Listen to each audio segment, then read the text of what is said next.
What is going on? How we doing, everyone? Welcome back to another stream. Now, it has been a bit of a relaxing week for me. I'm not gonna lie. I took a whole week off of the content, the streaming, the app building. Went on a beautiful trip with my girlfriend. So apologies for being absent during that time, but I'm back and I'm ready to lock in. Now, a huge milestone has been achieved while I was away. We hit 30,000 subscribers. Like, holy shit. It was only like, I've got the 90-day chart on right now, and you can see, like, 90 days ago, we were only at 4,000 subscribers. Like, that is insane growth. In 90 days, we have literally 6x'd our audience, which is just incredible. Now, if you're looking to get into content creation, here are my stats. You can view them yourself. I think I would attribute most of my growth probably to a combination of the three. I've been posting short form every day. I've been creating a long form video once a week, at least minimum, sometimes twice a week. And I've also been trying to live stream at least 3 times a week. So I think the amount of content I'm producing is helping achieve that growth. So yeah, if anyone was looking to get into content creation, feel free to ask any questions and I'll try and help you out. But I'm keen to get started today. So we spent a lot of time. Oh yeah, I also want to listen to the Claude FM today, because why not? So let's do that. And also, I don't know why this popped up. We've spent a lot of time building this app, okay, Ace. Now, what I kind of want to do today is I want to actually use it, okay? I want to try and build an app inside of Ace, and let's see if it works. And I'm sure there's going to be some issues, and we're going to fix it along the way. And that's today's stream. I just want to kind of get Ace to build it. Like, maybe we can start with a website, then go to maybe even an app, and we can kind of go from there. But you can see where we left off. Holy shit, man, I don't even know how I keep track of this. I had 1, 2, 3, 4, 5, 6, 7, 8, 9 AI instances working at the same time. Like, how this is what happens when you combine Doobie with like a shit ton of coffee, man. He just goes hard. Like, I've had like a little bit of coffee today, so maybe we can get to this level. But this is like, you know when Goku hits like Super Saiyan? This is like Super Saiyan. Like Doobie's like clearly gone in and just fucking had 9 AI instances working at the same time. For anyone that is new here, this is my agentic coding environment. It is called Conductor. And this is where I kind of run all of my AI agents. And what's really cool about Conductor is you can see down here, I can actually go and switch between Claude or GPT, and it helps me build this app and switch between the two. Now, I do know that Claude Design is back up for me, and I left a few notes around some things that I wanted to kind of do. Now, the biggest one is actually the fact that, also, how clean is that loading screen? What up, IFew Martians? What up, Focus World? Not a whole lot is new, just the same old here. Now, I do kind of want to focus on, okay, a few things today. I want to work on, okay, I think I might need to actually write this down because there's actually quite a few things that I want to work on today. All right, let me bring out the whiteboard.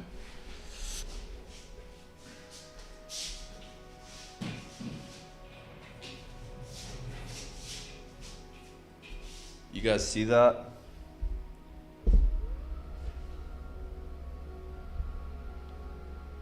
All right, let's try and knock off a few things today.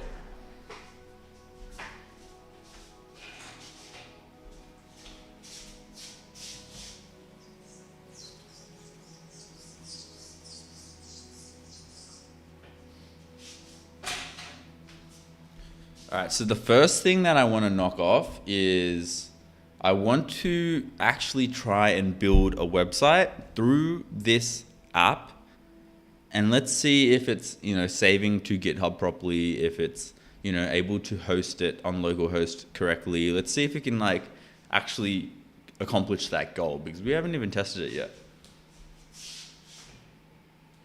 Use app to build website.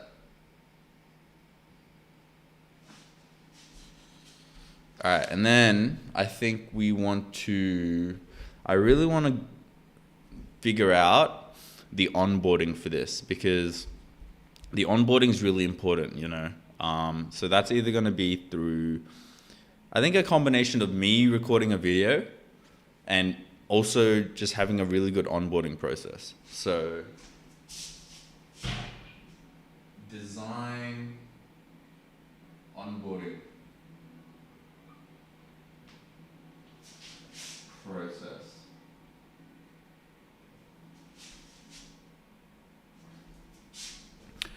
There's a few additional things that I want to do as well. There's skills. So like if we can implement, for example, the auto researcher skill, one of my favorite skills. If we could maybe have a toggle here between like maybe a few different preset skills that we can implement. Preset skills. I kind of also want to animate certain flows. Like for example, if we created a loop here, you can kind of see that we have this loop going, right? I want to design this a bit better so it looks cleaner. So let's maybe have some delight moments. We need to create delight moments. That's what I'm looking for.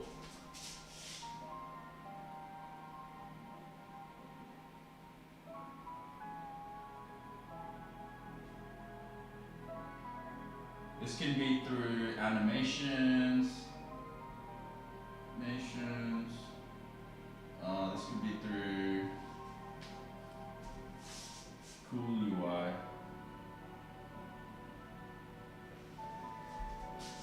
I think the other thing as well is like if we're bringing on, like, because obviously Claude has brought up issues regarding, you know, harnesses, and they really want users to use their own kind of app rather than Conductor or third party.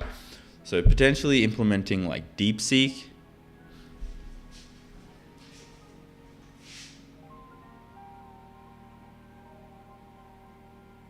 Plus other AI models.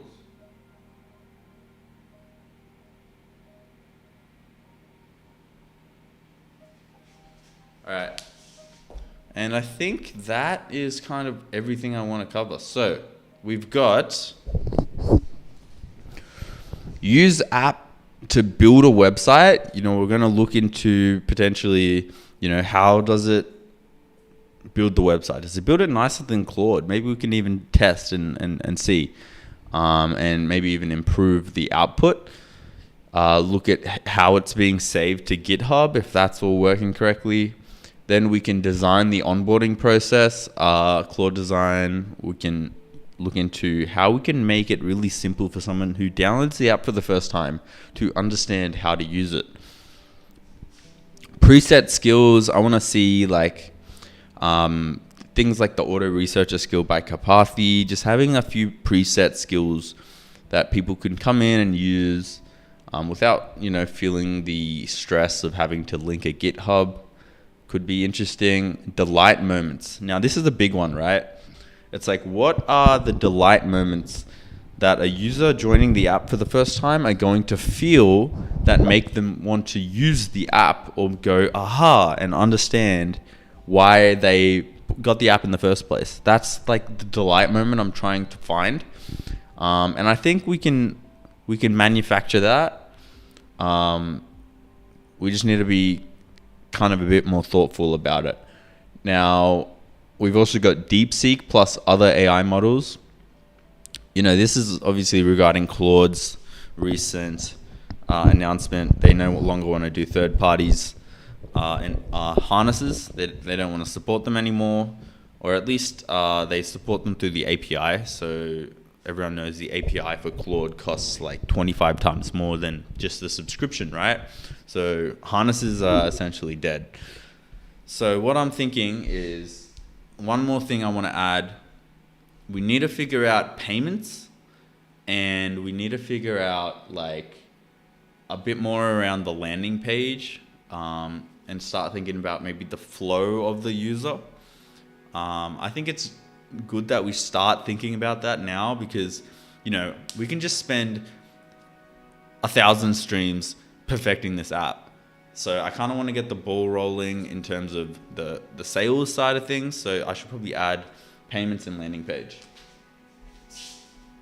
And with payments is going to come some sort of database, right? Because if you're a paying user, then you now the app needs to verify that you paid, whether it be through an email or through whatever. So we're going to actually look into that as well.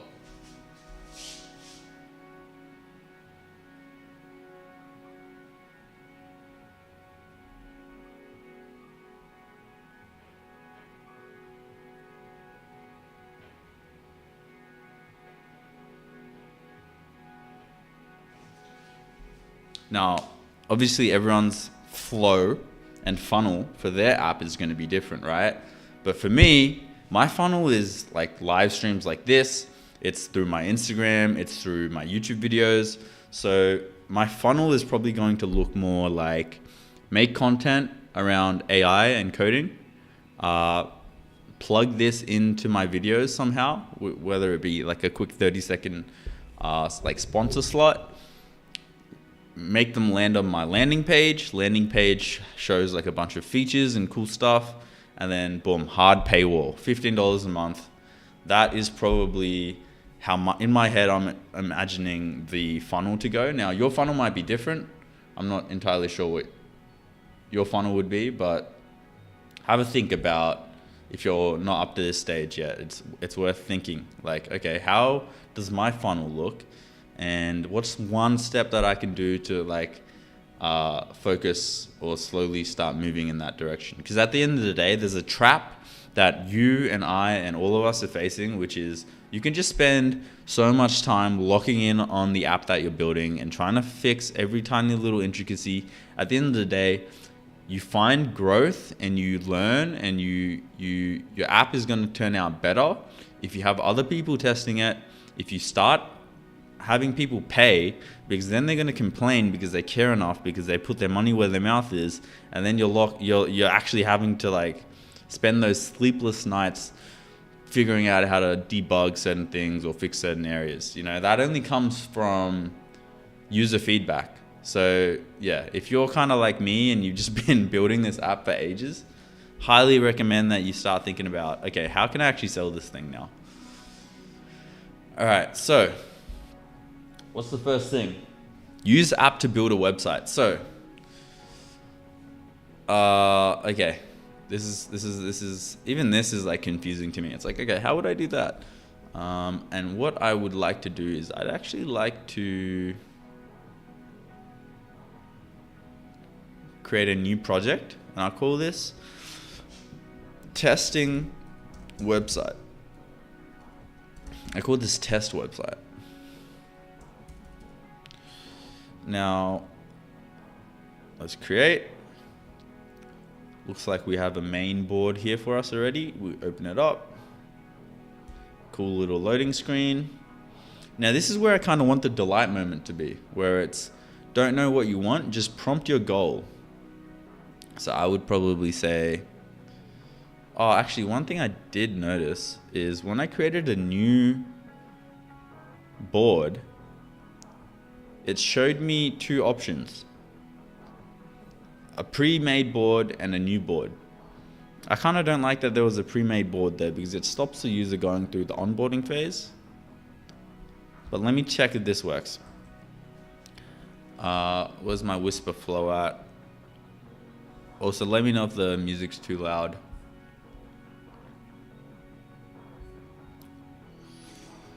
Okay, there's whisper flow. Just make sure it's got the right. Cool. Alright. I want to create a workflow of Claude and Codex with an output where they debate amongst each other and then connect to another output, which is just Codex, which connects to another output, which is just Claude, and then it loops back to the first. Now, I haven't tested this yet, so let's just see if it works. Whoa, that was... I don't know what that was, man. See, that's something that I don't freaking know what's going on now. Like, look how many strings there are here. Why are there so many strings here? Okay. It's almost like we need an internal AI. And this is how you can just get off track so quickly, because you're working on one thing and then all of a sudden the next thing pops up. And now you're just trying to fix this thing, and by the time you fix this thing, you've just forgotten about the last thing or the main thing that you were trying to do. So let me just go through and kind of just archive everything here, because I'm a bit confused. Okay.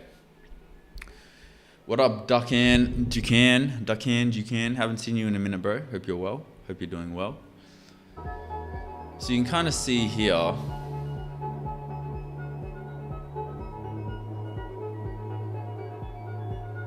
that nothing happened. So music's a bit loud. I'm gonna turn it down. For those wondering, we are listening to Claude FM right now.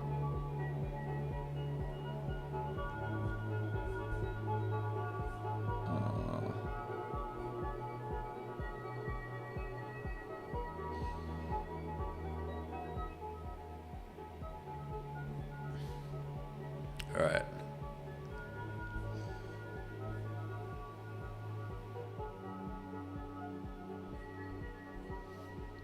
So first thing we can do, and what's cool about having multiple instances is now I can just have one instance to fix this issue. So few issues, right?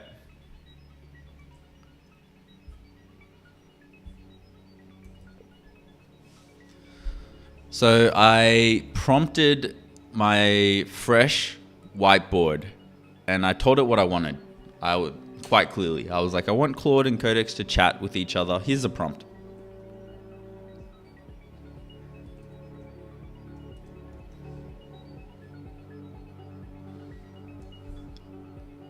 So the prompt was right here.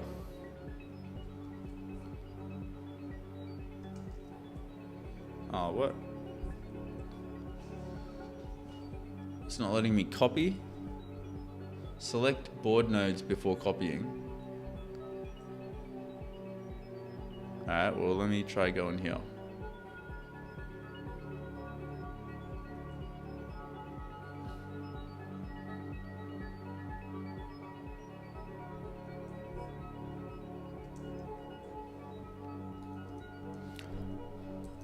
As you can see from the screenshot, when I sent this prompt, the board filled up instantly with all these multiple different AI agents. And it didn't actually execute on what I asked for, but rather just gave me just a generic response saying how to do it. We'll go high here, fast. What I was kind of hoping for is that you know, this random setup doesn't just pop up. We kind of want that very first prompt to be run by whatever AI agent the user has connected, right? I think we could prioritize GPT, but if GPT isn't connected, we could use Claude. If Claude isn't connected, we could use Gemini, whatever AI agent they've connected, right? And that AI agent then takes charge in the background and creates the flow that the user is looking for.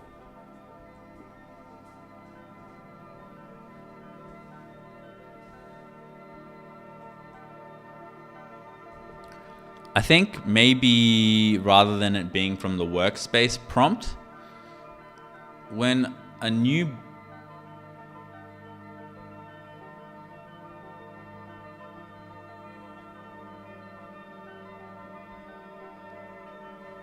board is created, we have this little arrow here.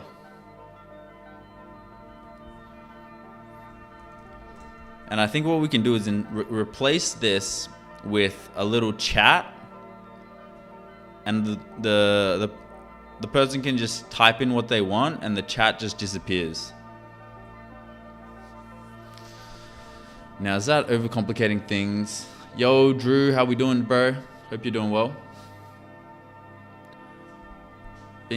Okay.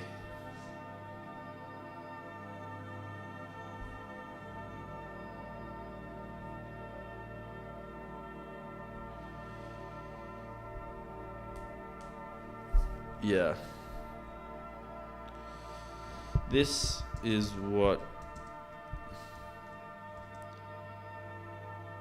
a new canvas should look like.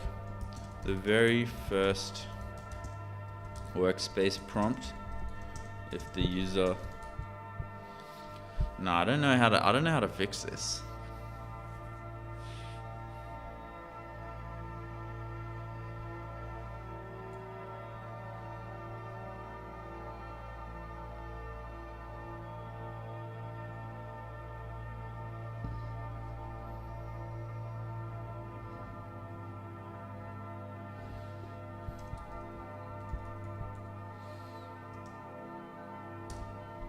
Alright.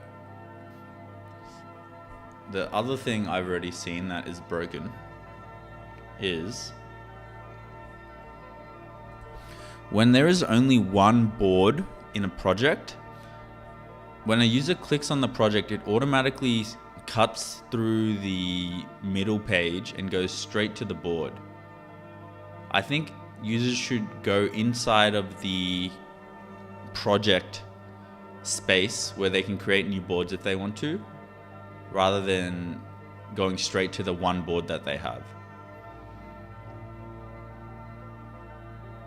The other thing is when creating a new project, there is already a board there existing, which I don't like. I think it should just be empty with the new board button available for the user to click and then start the new board how they please.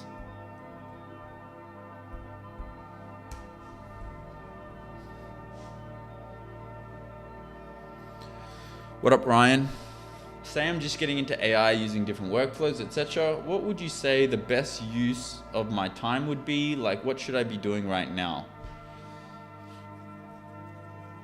I mean, if you're just getting into AI, I would probably say start with Claude, get the $15 a month plan, and just download the Claude app right here, and just start playing around with, I mean, it depends what you're after, but just start playing around with co-work and code. Very simple start. Just get familiar with these two functions. Co-work gives you the ability to basically let Claude play around with anything on your computer. So if you tell Claude, you give it access to your downloads folder, for example, you can say clean up my downloads folder and delete any duplicate downloads, for example, and it will go out and do that. Now, you know, just to get started, I would recommend you play around with this. and just get comfortable with AI being able to take control of your computer and do things. Then I'll look into building a super simple website with Claude Code and just be like, yo, I want to build a landing page. My name is Ryan. I'm into photography. Here are some photos that I've taken.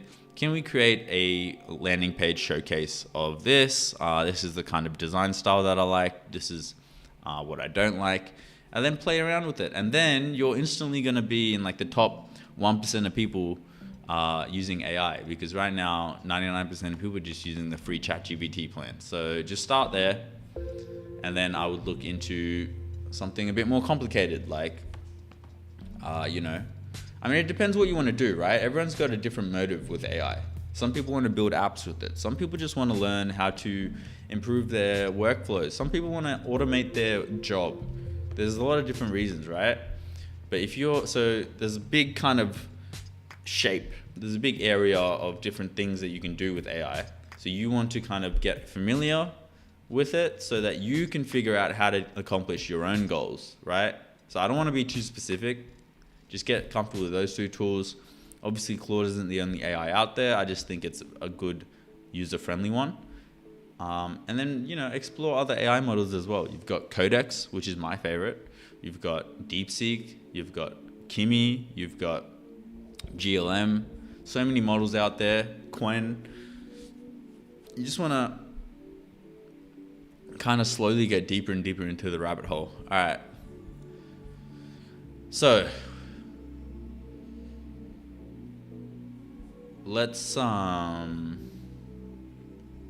continue on building a website.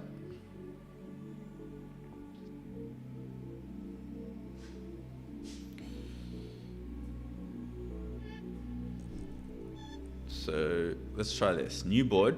We'll go build a team. Test website team.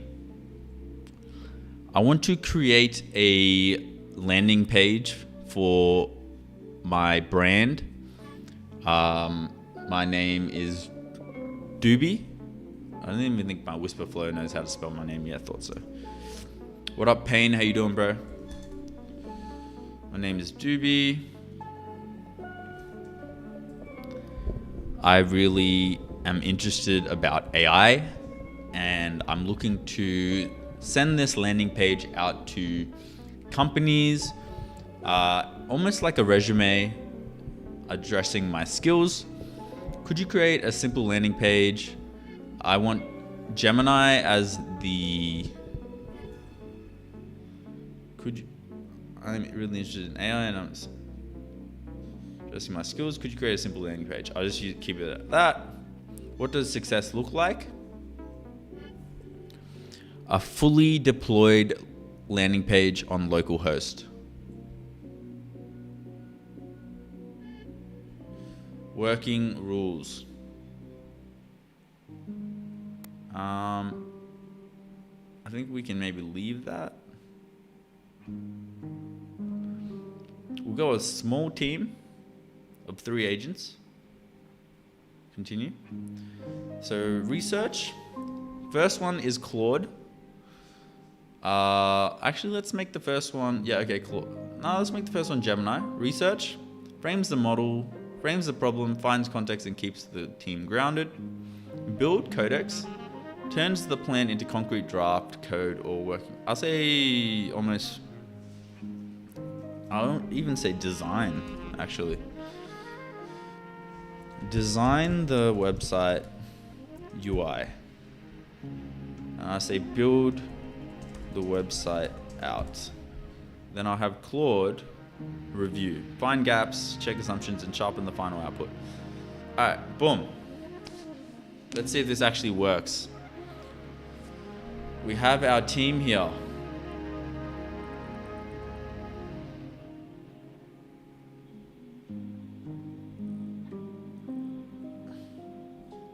So we've gone ahead and built this team. Now, there's another issue.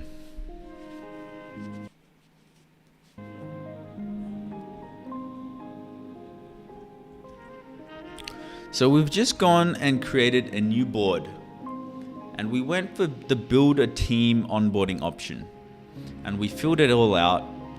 Now this is what the board looks like, which is actually wrong, because the way that our system works is it's based off of stages.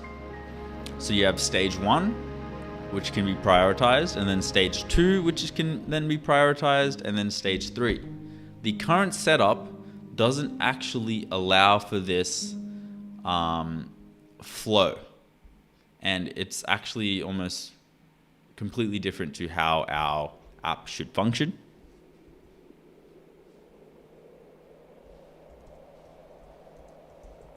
There are no stages. Each AI agent just connects to the next, which doesn't actually work. So can we look into why it's like this and fix it? Implementing the stages with their respective AI agent, role, and output. Output then connects to the next AI agent as a handoff. Stages are prioritized 1, 2, 3 in a linear order from start to finish.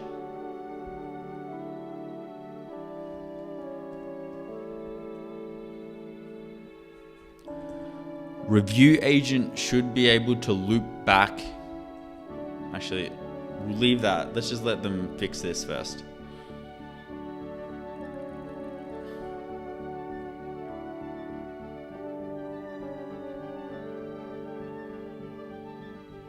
Yeah, in this section.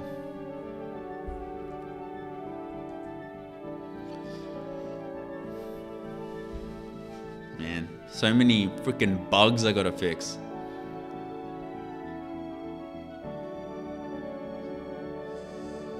Probably delete this. Delete this as well.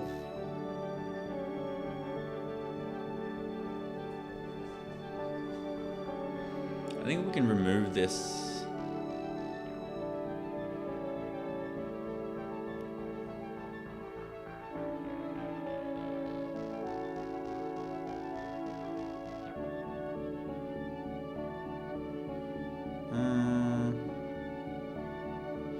Yeah, I feel like maybe we can remove this.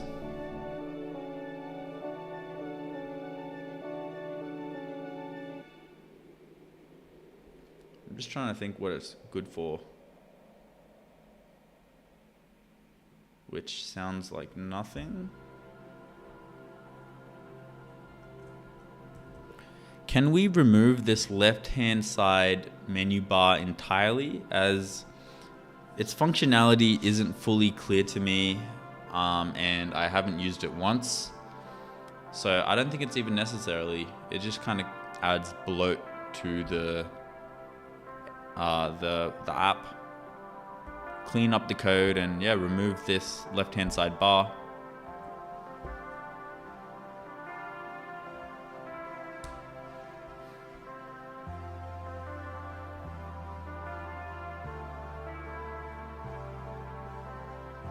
Let's get review going here, and I will get Claude to review.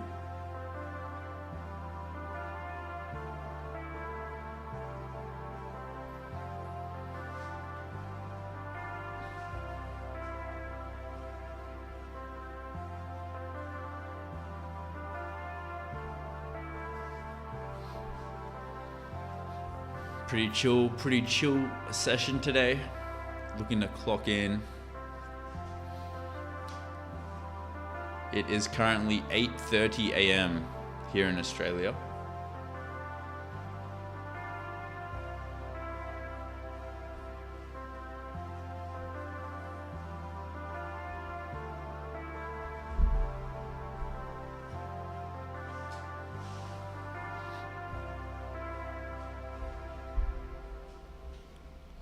Sit down.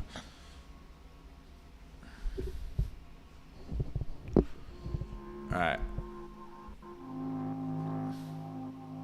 The other thing is,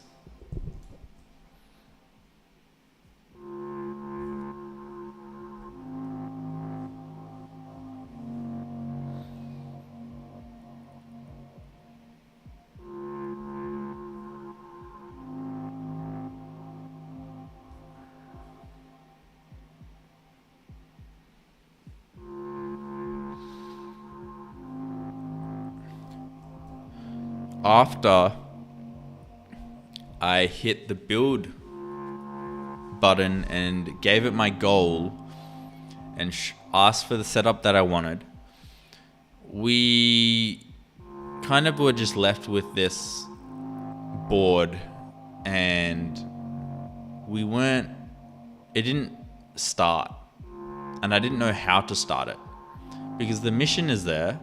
The agent has everything it needs. So what additional input does the user need to provide? It should just automatically start once the team is built. Yo, that's crazy. It's 11:30 in the UK, bro. Damn, bro's watching from the UK. Man, I gotta start my live streams earlier. I slowly want to start my live streams earlier and earlier so that everyone that watches, because I feel like primarily it's like America and Europe. I want you guys to like be able to get to sleep on time. So I'm thinking maybe I gotta wake up at like 6 a.m. or something, which is definitely a big ask, but hey, I'd rather wake up early than sleep really late. Does that make sense? So I'm more of an early bird than a night owl. So yeah, if you guys want me to start the live streams earlier, let me know and I will definitely consider it.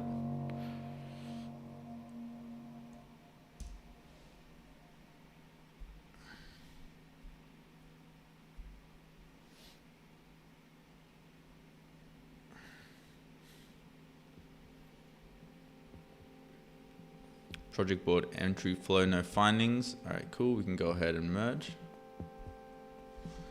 That would be so helpful on our end. Yeah, because is it Sunday for you guys? It's actually Monday for me right now. So technically I'm from the future, but I think it would help if you guys are working, you know, the next day and stuff. I completely understand that.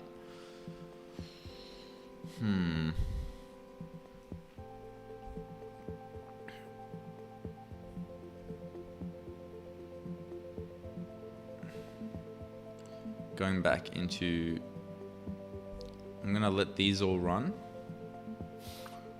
Test website. I'll just say, hey. See, it only shows the output of Claude because we haven't set it up that way.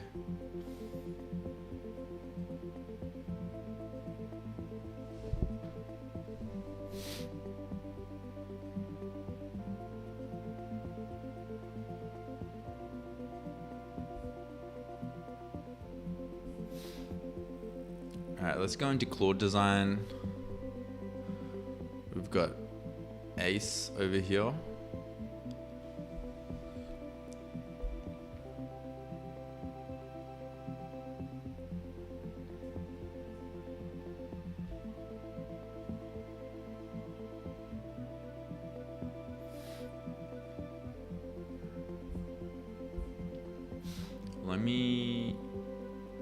I think this is the big one. Let's take a screenshot of this. I'm gonna paste it into Claude design. Yes.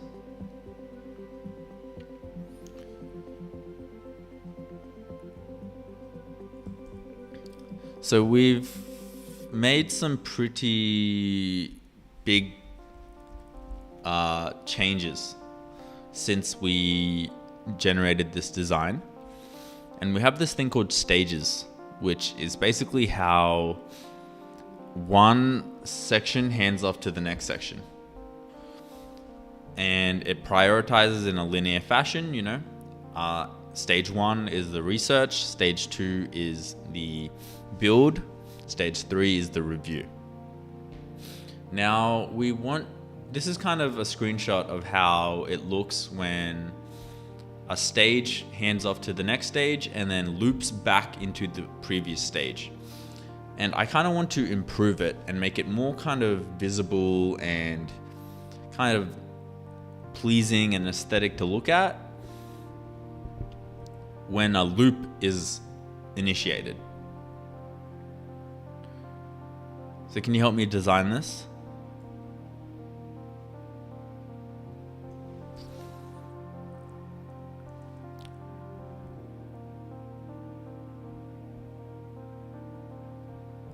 I mean, it's done so. What is, dude? Look how much there is.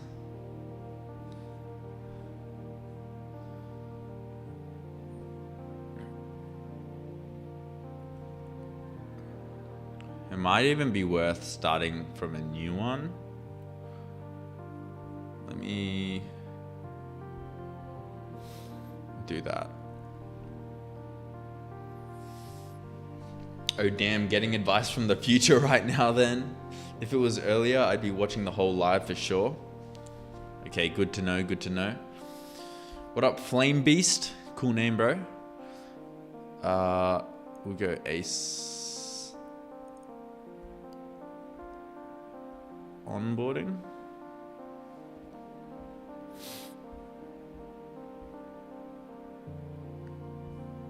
These loading screens are cool anyway.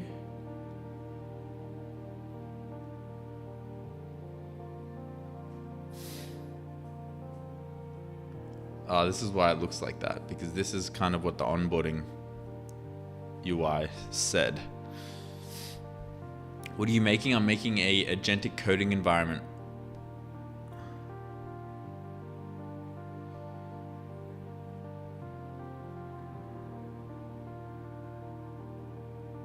What's this one?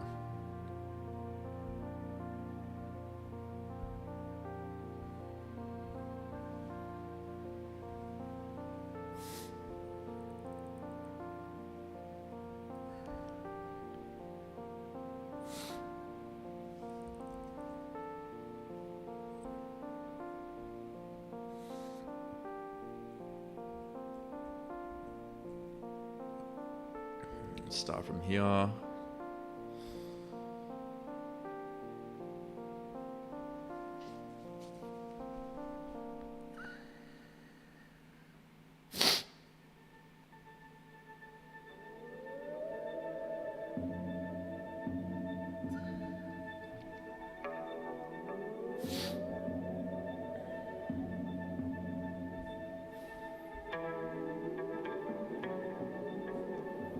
Let's get a review going on this. Let's also get a review going on this and a review going on this. We've currently got 4 different agentic environments working right now. Not to flex, but yeah.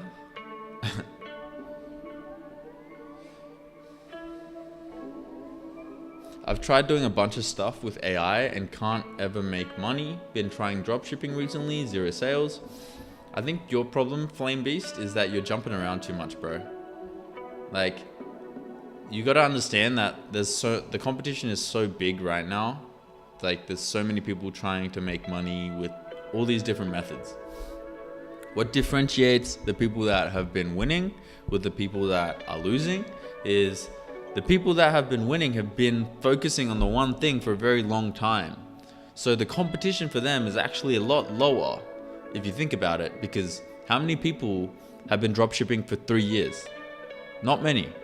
But a lot of people have been dropshipping for, 30 days. So you'll notice the longer that you do something for, the less competition there actually is, because there's less people who are actually doing it for that long period of time. So I think what you need to focus on is there's going to be failures, right? That's the whole point of this thing. It's not meant to be easy. It's actually really hard. And so what you do is you fail, and then you learn from what you failed, and then you do it again, but you don't make the failure that you did last time. And you might fail in a different way, but then you do it again and again and again until finally you get your first sale or whatever, and you realize, hang on a second, I got that sale because I did this, and this, where when I first started out, I didn't do any of these things. It's the same with like me making content on YouTube. If you look at my earlier videos, 50 views, 20 views, 30 views, 100 views. Now I'm getting thousands of views on my videos. Why is that? It's because I've been making content for a long time now, and every single time I improved, and now I feel like I know a lot more than when I first started out. So the competition for me is actually a lot less than if any of you guys were to start for the first time. Does that make sense? You just need to be in this space for longer. You need to, like, you know, soak it all up and learn from your failures and keep trying. Try at least, like, make it a challenge for yourself to try, stick to one thing and try and fail like 5 or 6 times. Like, make that your goal. Can I fail 6 times? And maybe by the 3rd or 4th time, you actually get your first sale and now you're off to the races. You feel me? I used to be like exactly like you, Flame Beast. I would just jump around. And it's like, oh, Etsy digital products doesn't work. Let me try dropshipping. Oh, dropshipping, I built a cool website. No one's buying anything. Oh, I tried this. No one's buying any of that.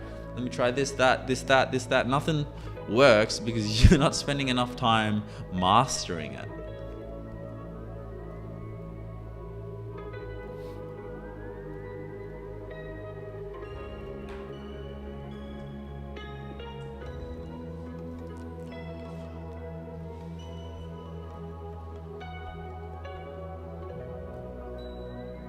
Okay, where is this loop?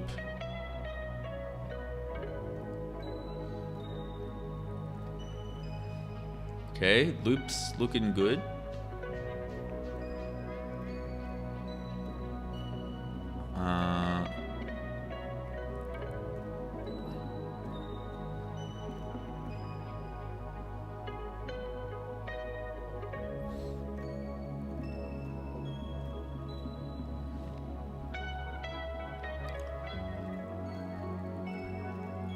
Reason card rides the lane. Clear return path. Okay. Matched side lane. Dedicated loop lane. Portal markers. Particle stream. Loop spans overhead. Round corner at apex. Okay, so there's a few options I'm seeing. Forward only. Baseline. And then Halo arc. And then I think I prefer this actually. Loop has its own lane below reason card rides lane. Reason card rides the lane, clear return path.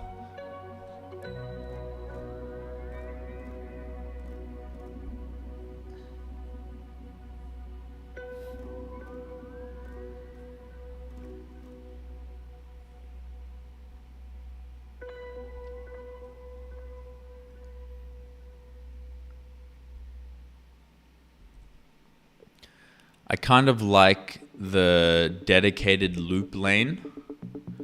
We just need to consider, you know, this is a whiteboard and people kind of have the stages in diagonal, they have it in circular, a semi-sphere. There's so many different kind of ways to have the structure of your whiteboard. So what does this dedicated loop lane look like when it's not just straight left to right?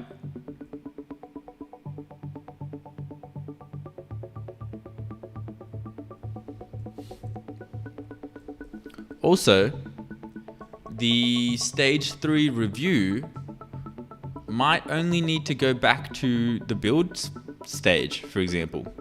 It doesn't really need to go back to the research agent. So what does that look like when the review just goes back to build?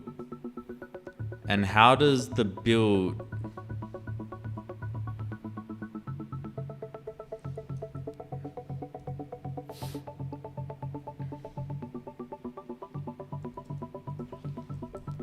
And what does it look like when a user clicks on the loop lane label? Are there any settings?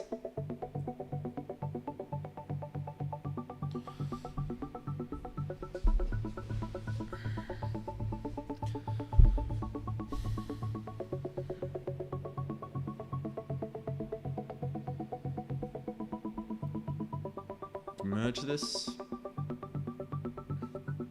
No findings. We can merge this. Misleading.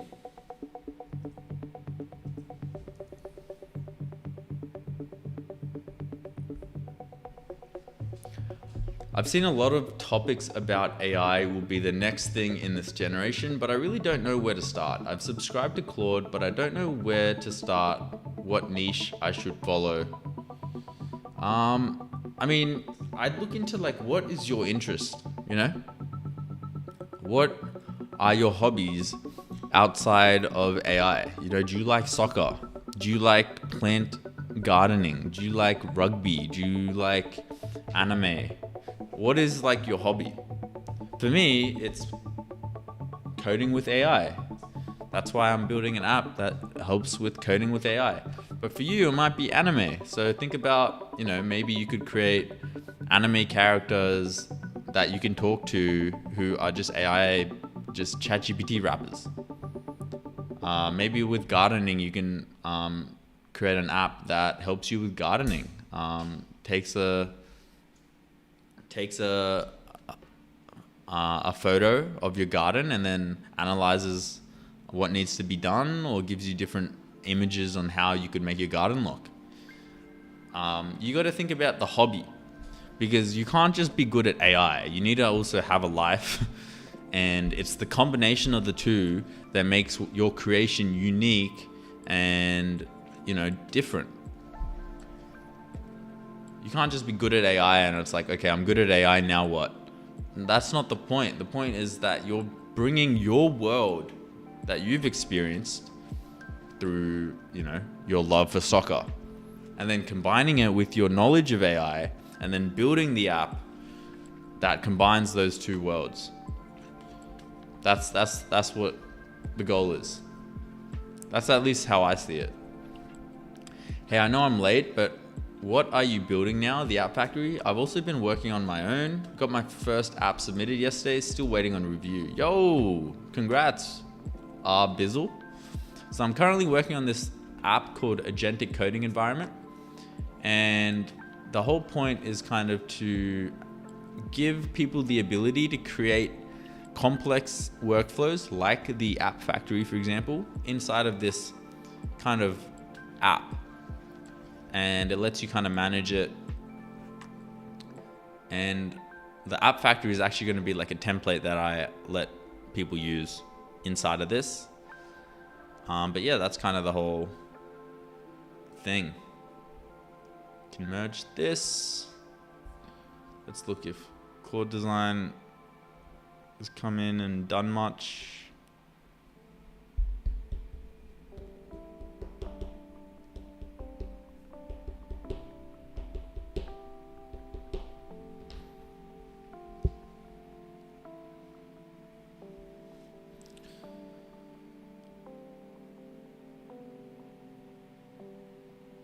Okay, let me just go back here.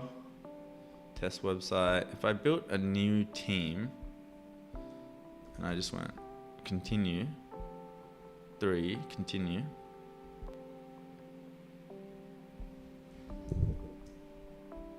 I think this section, when going to build a new team, it's the icon next to the role where it says 1, 2, 3. I think that should actually be the logo of the model. So if a user chooses Claude, it should show the Claude logo. If the user chooses Codex, it should show the ChatGPT logo. Gemini, show the Gemini logo. And then a tiny little 1 or 2 or 3 in the top left hand side of that logo.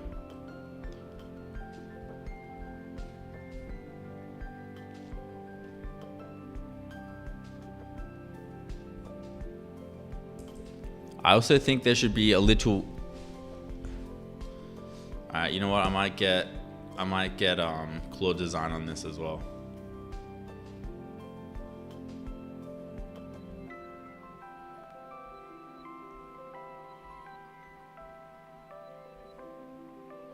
What's my usage at?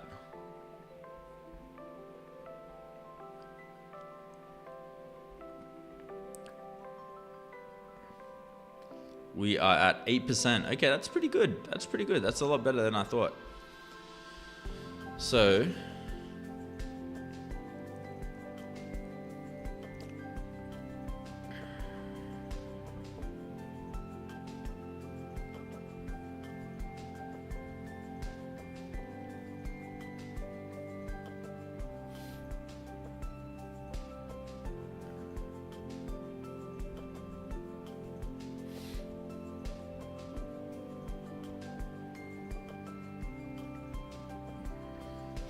Interesting. I don't love this.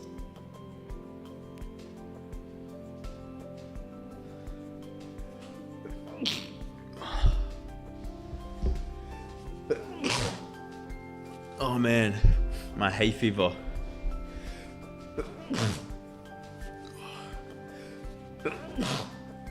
Oh, yo, I'll be right back. I need more tissues.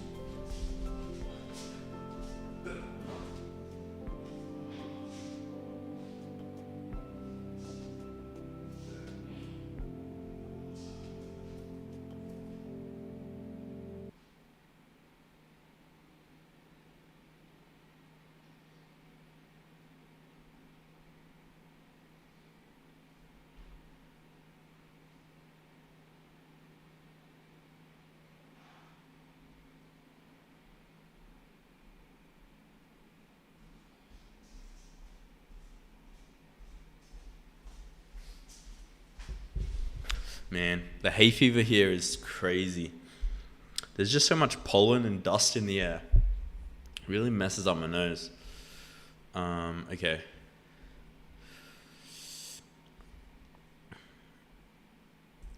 I don't love how the loops are looking. Mainly because it doesn't feel structured. You know, I want it to feel like there is structure in a board that is chaotic. So for example, the diagonal loop, it doesn't feel very structured. When looping back, I want the system and I want the loop to feel structured and intentional.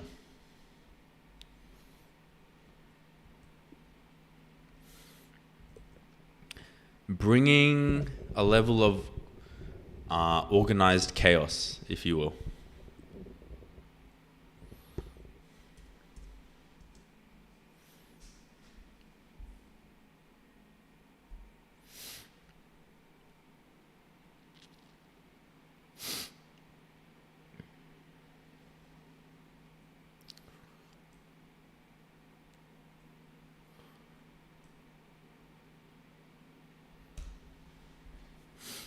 All right, let's go to the onboarding because we're going to fix the onboarding now. Turn this back on.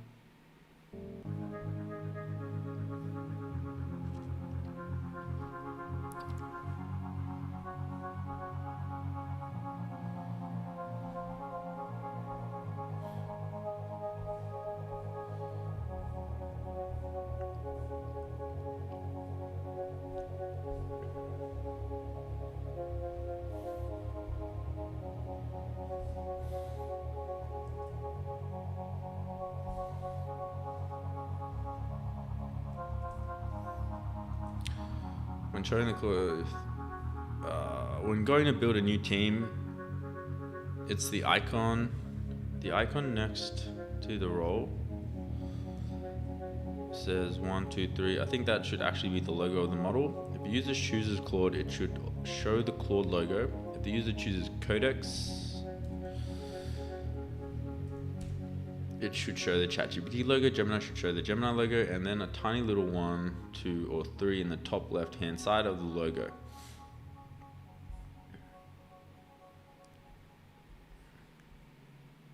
Not actually that.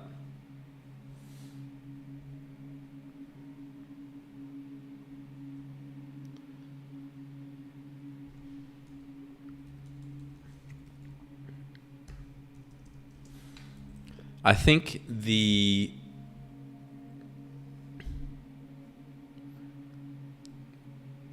section should be like split up by dotted lines, kind of symbolizing that that is a stage, and there should just be like a 1, 2, and 3 on the left hand side centered in that section to symbolize to a user, this is the first priority, this is the second priority, this is the third priority, as stages, right? And then a tiny little arrow in the bottom center of each kind of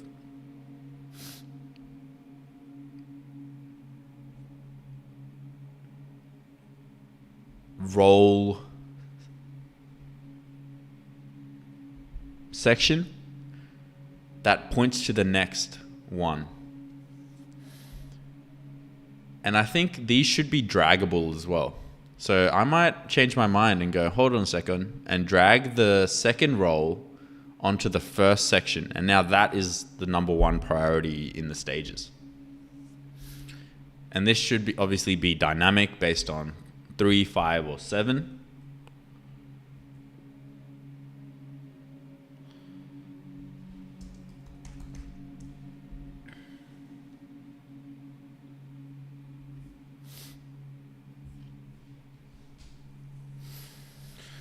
What up, Mirakami? How we doing?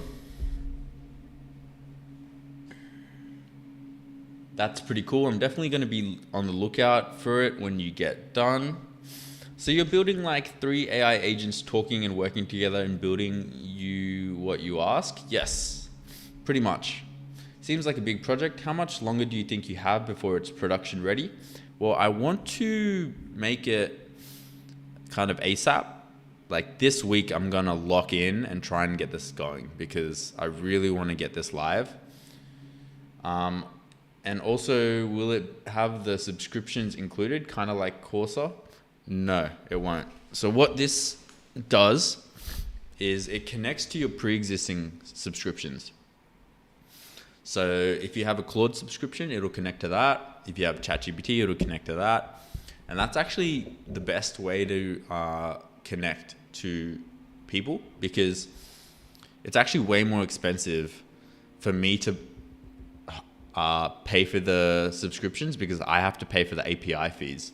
The API fees make it 25 times more expensive than if you used it through your own subscription. So are all the animations made through Claude Design? Yes, they are.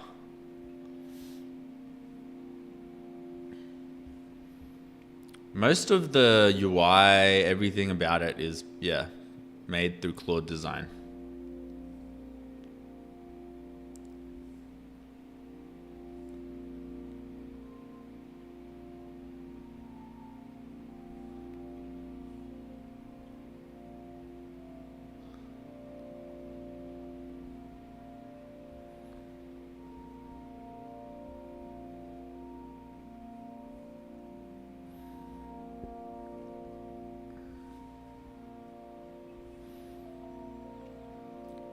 This is cool. Stages plug into a horizontal rail.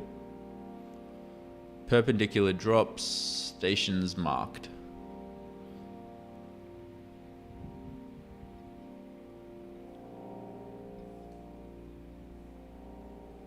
That's kind of cool. What's showing on the actual... I can't quite see what that is.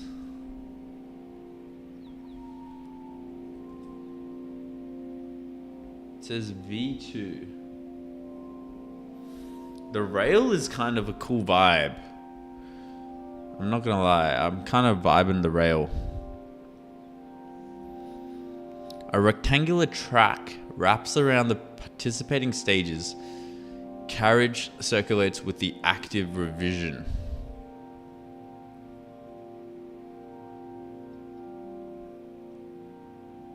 That's kind of cool. The rail system is kind of a vibe. Stage plugs into a horizontal rail, perpendicular drops, stations marked.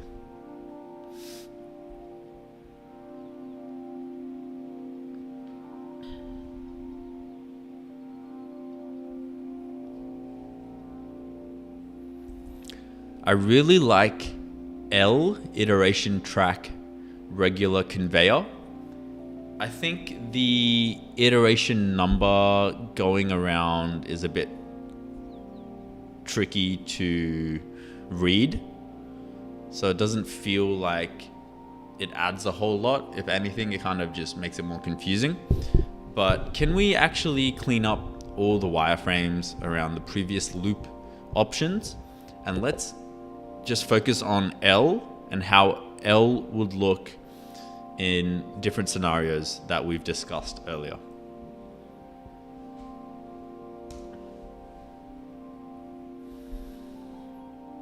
Okay.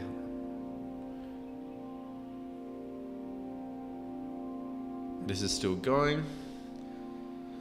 How are you pulling them from Claude Design into your Vibecoding? So what's really cool about Claude Design is this handoff to Claude Code. If you just press it, you can then download as a zip and just chuck it into Codex or whatever tool that you're using. It's really handy. Recommend it.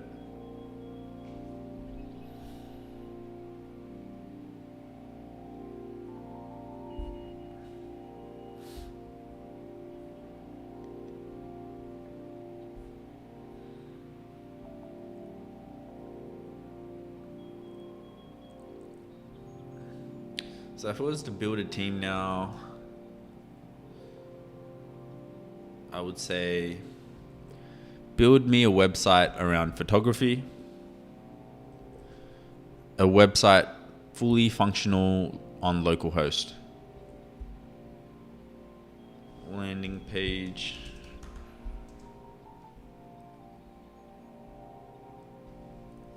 I'll just say photography, landing page test.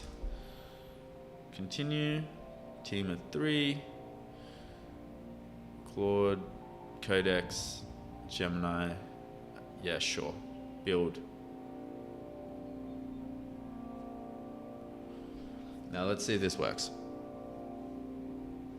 Okay, this is good. Looks like it's working. Core tension is between. I want to create a workflow of Codex. Okay. This looks like it's working. I don't love how it looks.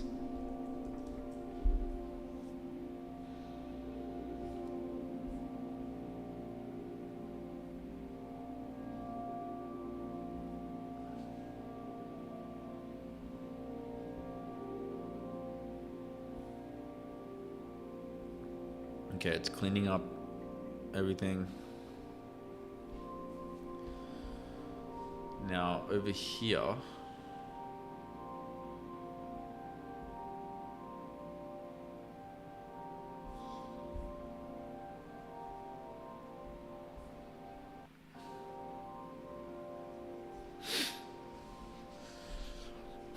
now that we've got the loop going, I mean, let's just see if this works, right?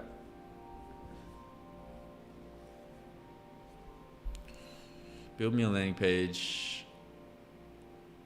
Okay. Let's see how this goes. I'm really curious. This is my first time trying to build anything with this app, so this will be interesting.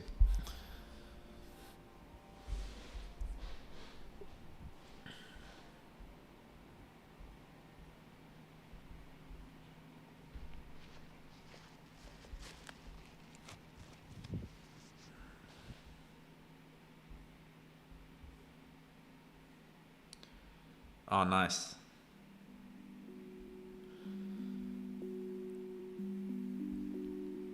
So this is what it has come up with.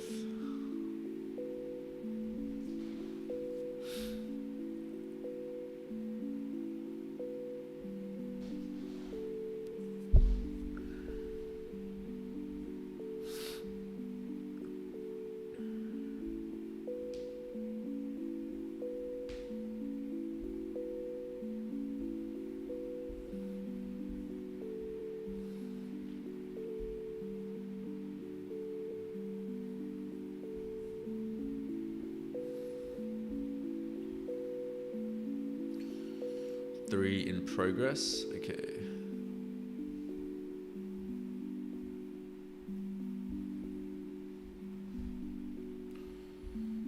That's looking better. Now building a team.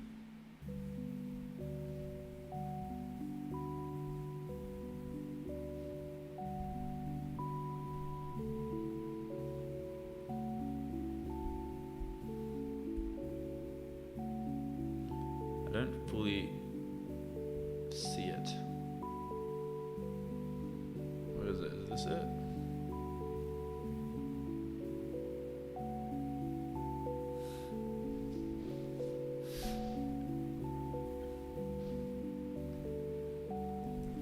Now that we have this sorted, we need to redesign board 4 when users go through the team onboarding phase.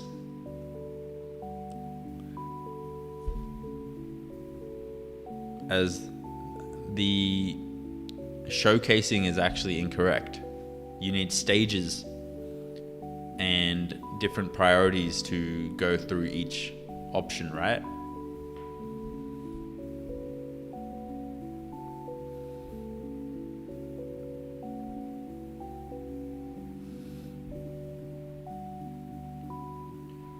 I think in the build onboarding phase, there should also be the loop function, right? And how many times the user should be able to loop. So it could be like 3 loops.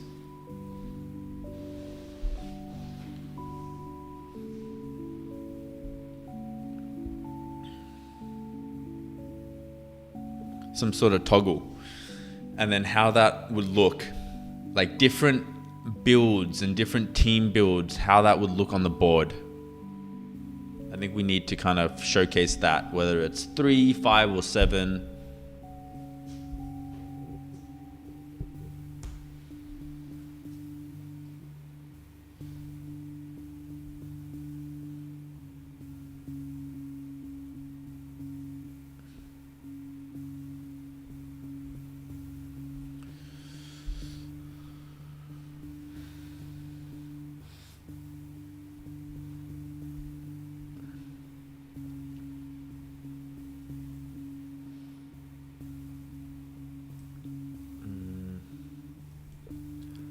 I don't quite like, I mean, I guess that's kind of not bad.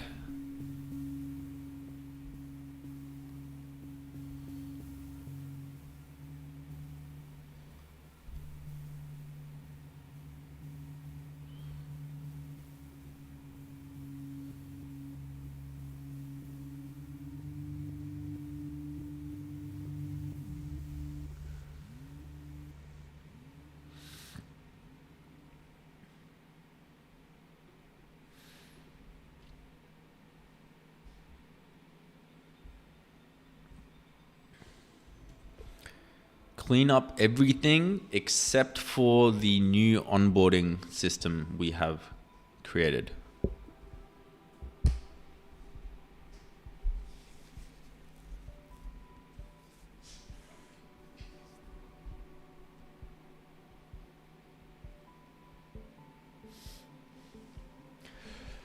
You made most money from YouTube? Yeah, I mean, kind of. YouTube, I don't really count into the number.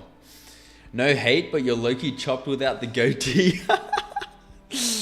That's actually jokes, dude. Yeah, I know. I shouldn't have shaved it. I'm gonna grow it back, dude. I messed up because when I was shaving it, because I went on a trip with my girlfriend, and when I was shaving it, freaking, I didn't have like the right equipment, so I shaved like a hole in my goatee, and it was like this big. And I was like, well, shit, do I try and keep the goatee or do I just shave it all off? So I was like, you know what, fuck it. I'm gonna shave it all off. And dude, if you look at my first ever live stream, like I was clean shaven. Like the goatee is only a recent thing. Now I'm like, I can't see myself without it. So, hey, I guess I appreciate the honesty, man. Like, but yeah, I mean, I'm agreeing with you. I do look a bit chopped without my goatee. I'm sad I shaved it.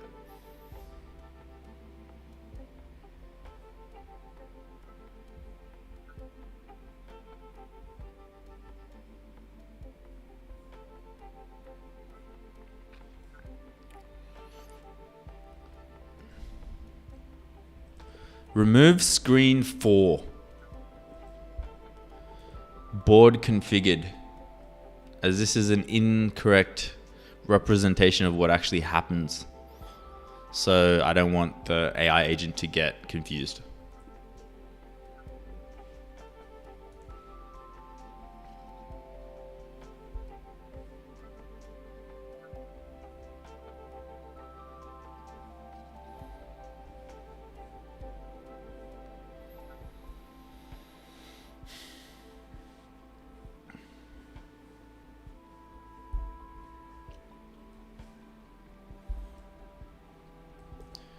in the what are you building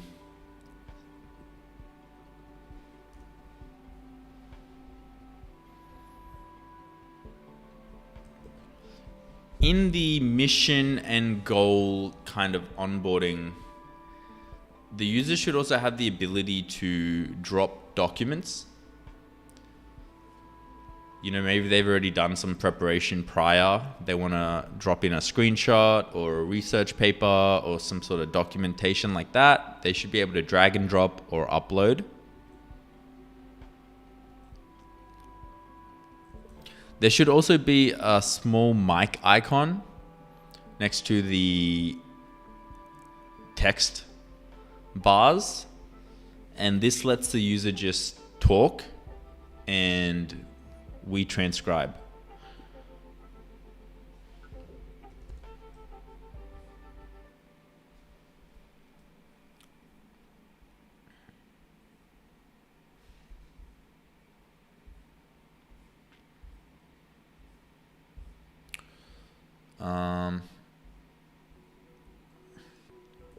I think the arrow connecting the individual roles should almost look like the arrows on the actual board, where it's like this kind of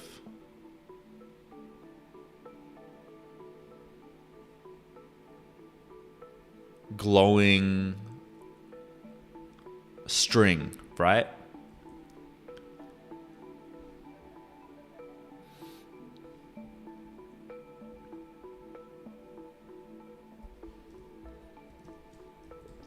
We also need to incorporate a loop setting, because we've got this function called loops now, where the review agent can now go back to the build agent if the review isn't up to scratch.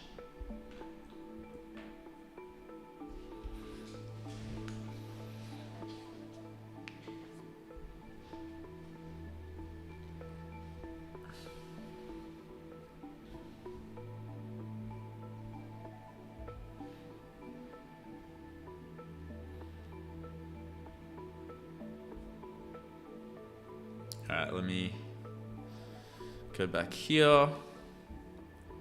So we've got the different loops. This looks cool. Loop 1, loop 2, how it can look.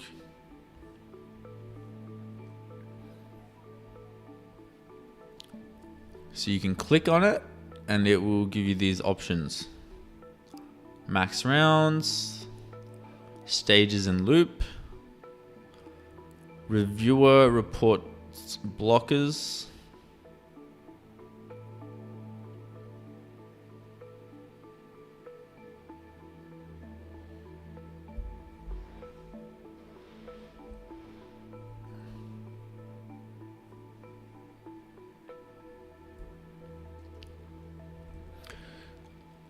I think we should remove the carry forward settings.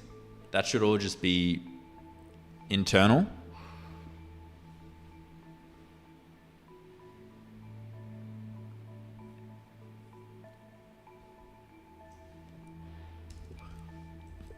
I kind of liked when there was a little circle kind of rotating around the loop rail tracks. I think that looked kind of cool.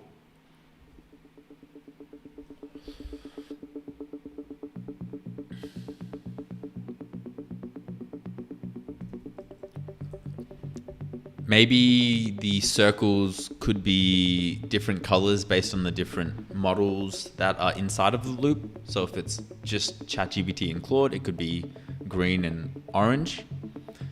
If it's ChatGPT, Claude, and Gemini, it could be green, orange, blue, etc.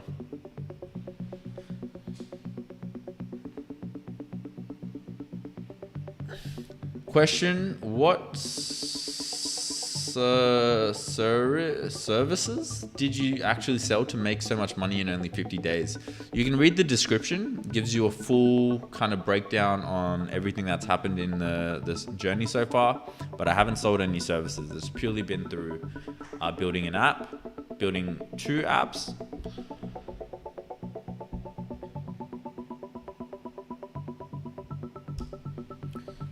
What app are you using for dictation? I just use Whisperflow.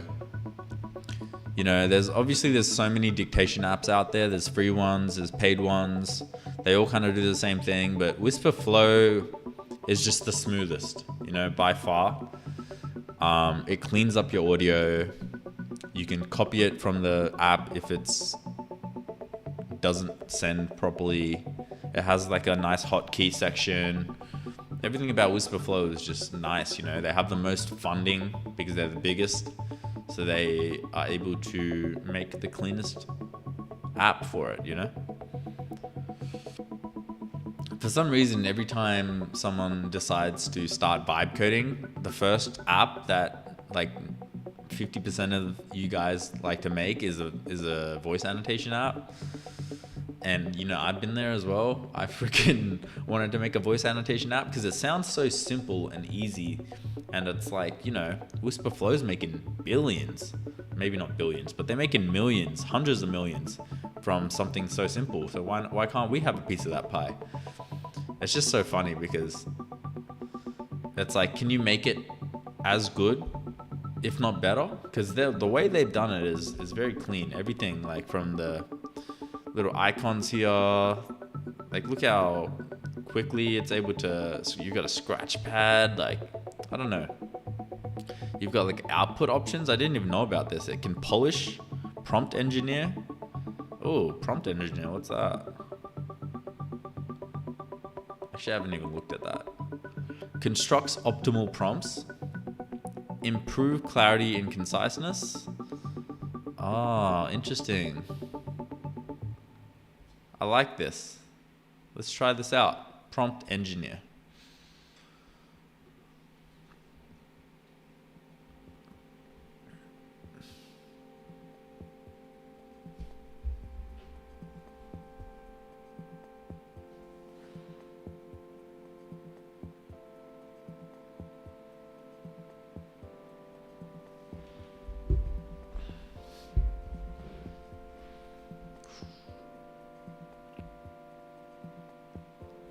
I think we're good.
Oh, there we go. That looks clean. That looks very clean.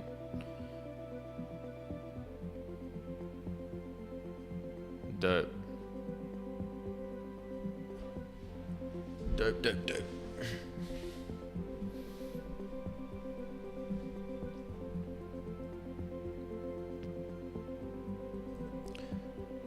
Maybe there's too many moving parts.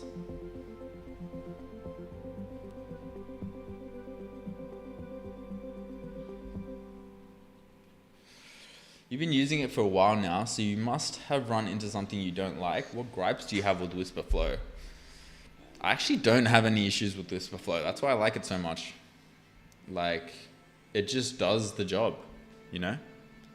In fact, I'm constantly surprised with new features. Like, look at this. Polish, prompt engineer. I didn't even know that existed. Okay.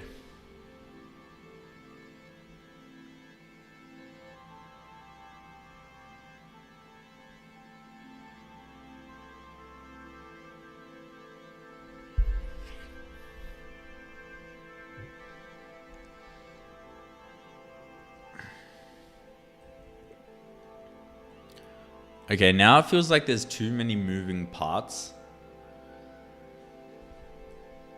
I think we need to think of a new animation around the rail that looks cool. Could you give me 3 options? Also, please remove board 5 configured agents wide and stages, because this is a inaccurate depiction of what it looks like.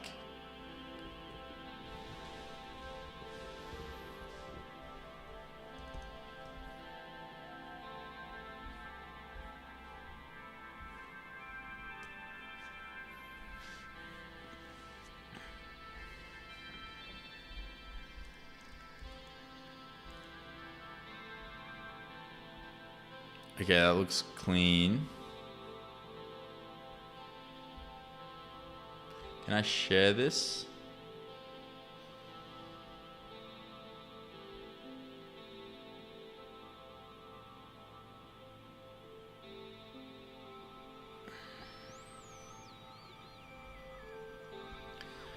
I have worked on the onboarding phase a bit more here, where we focus specifically on the individual roles. Are you able to look at this Claude design board and kind of bring in some of the improvements we've made from there?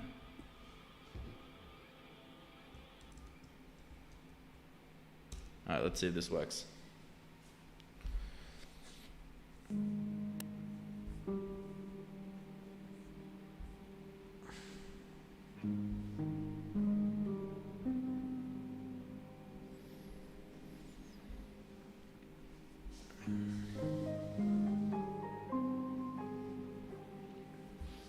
Because I just want to give it one handoff rather than multiple. Looks kind of ugly here, to be honest.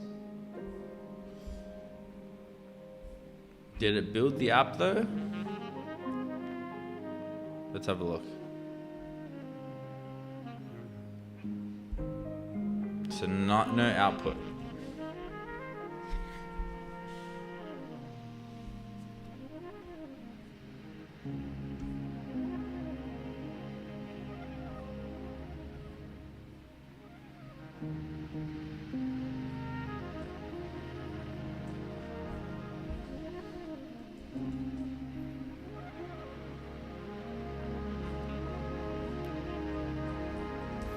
So I went through to build a new board and I created a team and I gave it a mission and I don't see the output.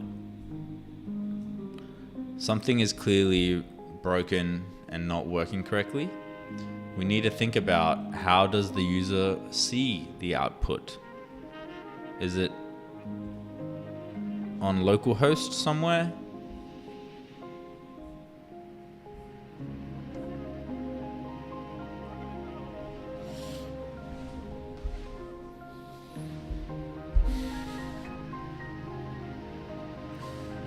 Look into what went wrong and how we can improve.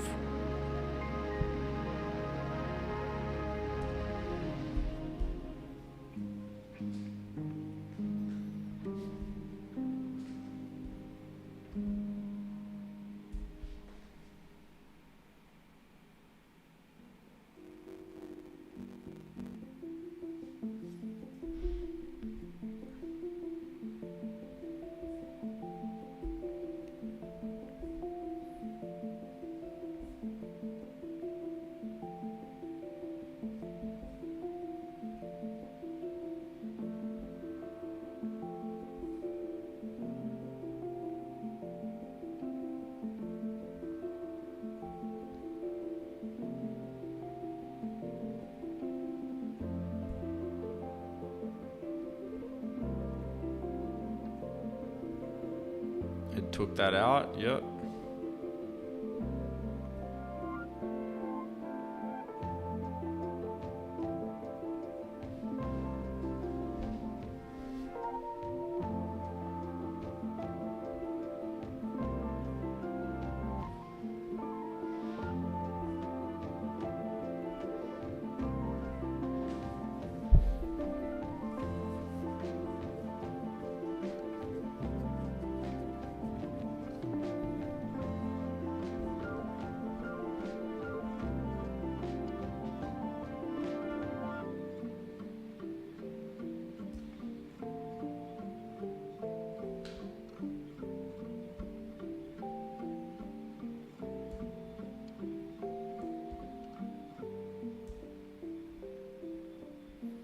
Each stage output cards are empty, then normalize, rehydrates empty outputs.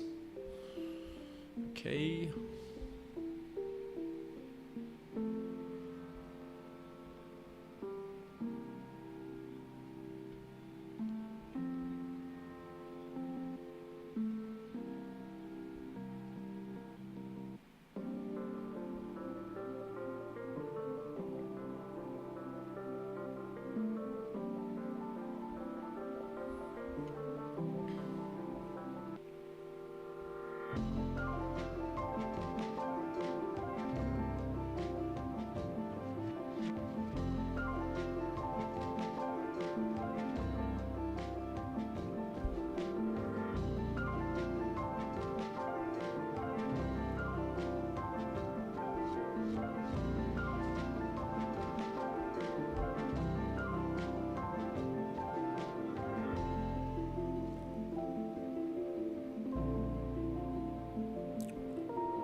When a new board is created,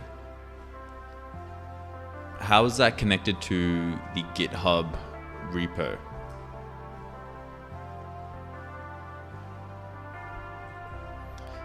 If, let's say, that board was specifically around how to build a landing page, for example, it's inside of it. And then how does that correlate to the project?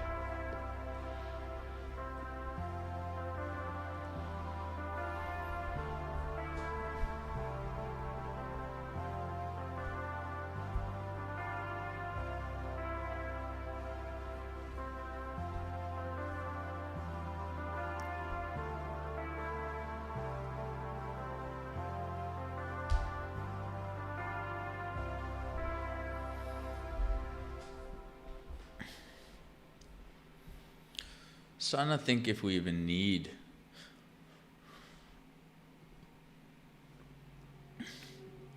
multiple boards inside of a project.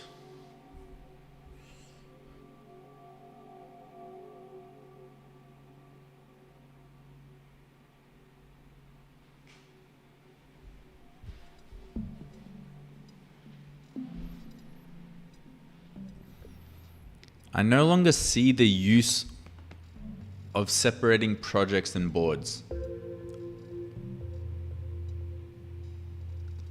I think when a user clicks on creating a new project, they instantly go into the creating a new board onboarding, and we no longer split up boards inside of projects, because I think you can just do everything inside of a board. So why do you need to separate them into different projects? The board itself is the project. So I think we should just have a home screen which lets you create a new project, which is essentially you creating a new board. And we remove that middle kind of page where different boards were grouped up as different projects, like inside of a project.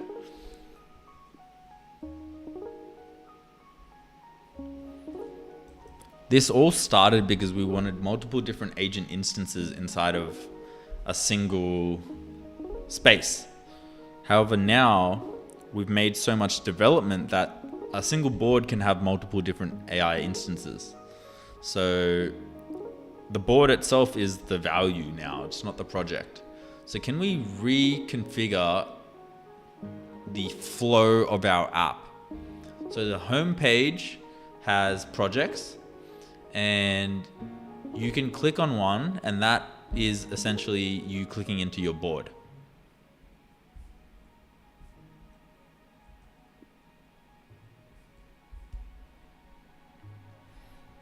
Boards and projects are the same thing.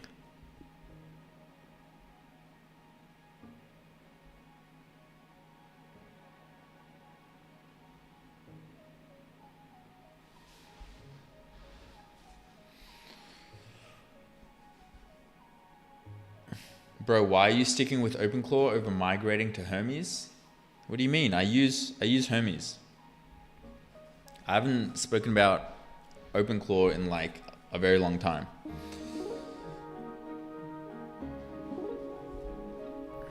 I've been using Hermes for like the last couple of weeks now.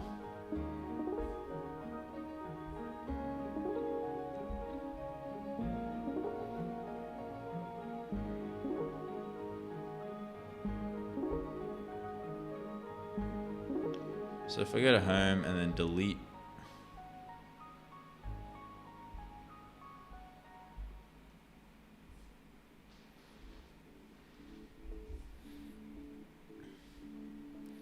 for existing projects that currently contain multiple boards, now how should the new home screen present them?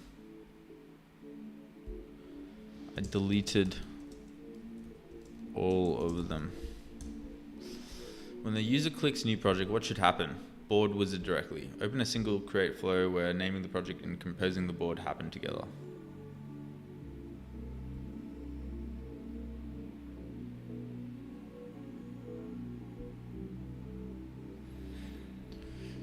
How should board owns repo link? Yep.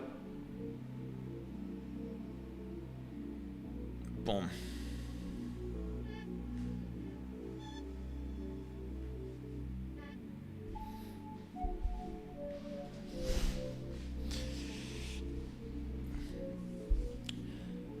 WTF, YouTube said you weren't streaming before. Sorry I missed the first bit, mate. Happy Monday. Happy Monday, Tim. Hope you're doing well. You inspired me, brother. Now Prompter is live. I appreciate your influence. Let's go. I'm keen to try it out, man. I saw the you post about it on Show Off. I'm gonna give it a crack. Give it a whirl. After this change, what should the user facing object be called? Project everywhere. Should the new project wizard include repo selection up front? Yes. After a guided project is created, should Duocode immediately start the agent workflow as current board onboarding does? Yes. Guided project is created. Should Duocode immediately start the agent workflow?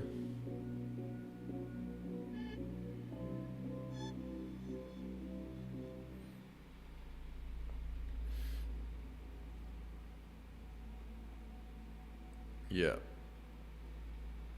Okay, cool. Let me get a review on this. Yo, Slife1, how we doing, bro? Welcome. Looking fresh.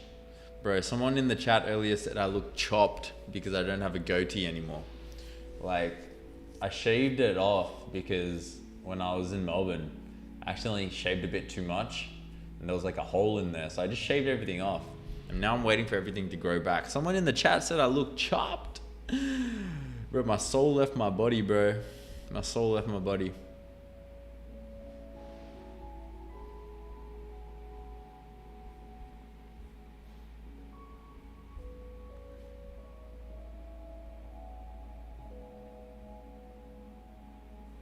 Okay, we got 3 new rail options. Let's have a look. Nice.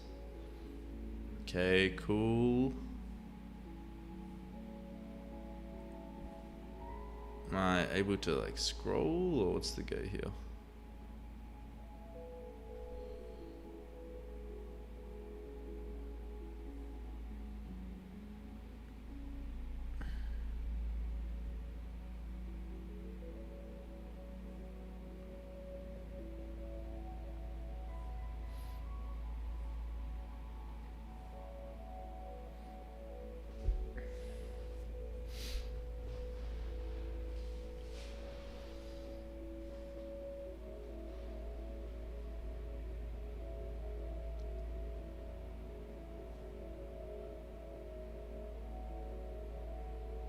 Ooh. Kind of like this one. H. I prefer the H radar sweep animation. Can we implement this throughout the entire design and clean up all the irrelevant old animations?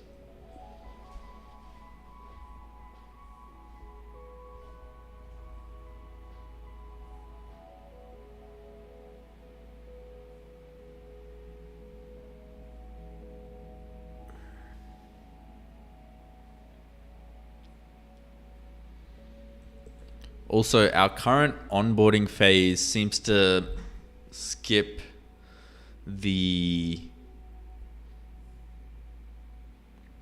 iteration loop that we discussed, and it also doesn't show much on the individual roles, which is what I was kind of hoping for, as that was where we made the biggest changes.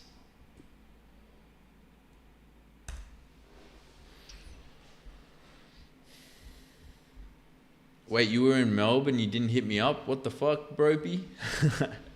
Hey, I was with my girlfriend, all right? We were just having a little bit of a trip together because we hadn't had one in a while. I kind of owed it to her. I keep delaying our trips because I'm just having such a good time making live streaming and doing this stuff. I'm like, dude, can we like hold off on the trips? You know, I'm kind of having a good time just chilling at home. But we went on our trip, so apologies, Slythorn, for not hitting you up. But yeah, it was a good time. We checked out. We were staying in South Bank. We went to Fitzroy. We went to a bunch of different places. What else did we check out? We went to Disuko. I don't know if you know what Disuko is. It's like this rooftop like restaurant. It's really nice, real bougie, good vibes. It's cool all around. You working from a MacBook, right, Doobie? Yes, I am. Working from my MacBook Pro at the moment. Why do you ask, Tim? That's fair, brother. Had a good time together, I hope. Yes, it was a blast, man. We had such a good time together, man. It was great.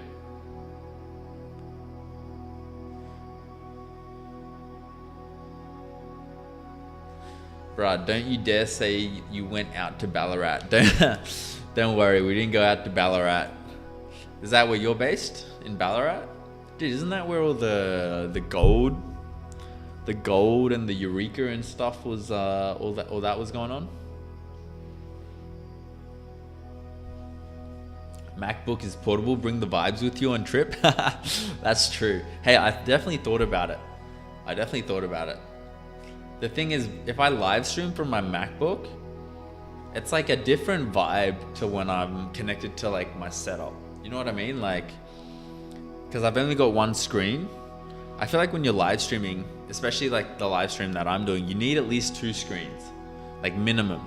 If I do everything off of my laptop, like you guys are gonna see like all my live stream settings. You guys are gonna see, it's like it feels a bit more ghetto-y, you know? Let's go ahead and approve. Let's try this. I'll wait for that to approve. And I think this is ready for handoff soon.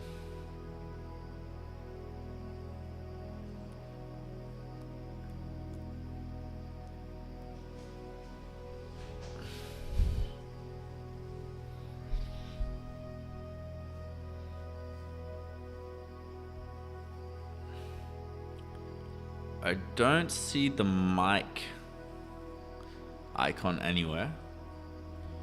Is that maybe only a feature that we added here? Okay, so it is only a feature we added here.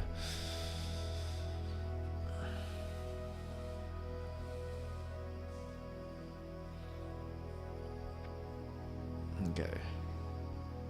Should get one of those X-Real glasses, super portable, multiple displays for travel. I have heard about that. Dude, at this point, I just get a Meta glasses, man.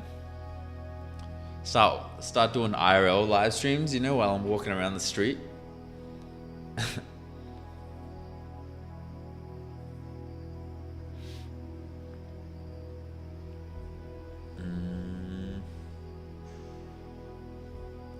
How'd you go with your launch, by the way, Tim? You got many users coming in? How are you planning on growing the app? Curious.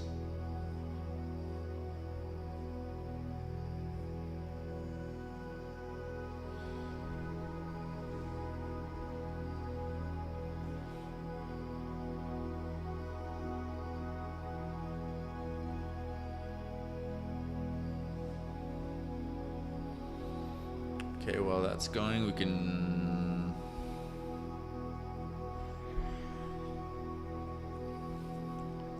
I kind of want to start once this is complete. But I think we could restart here.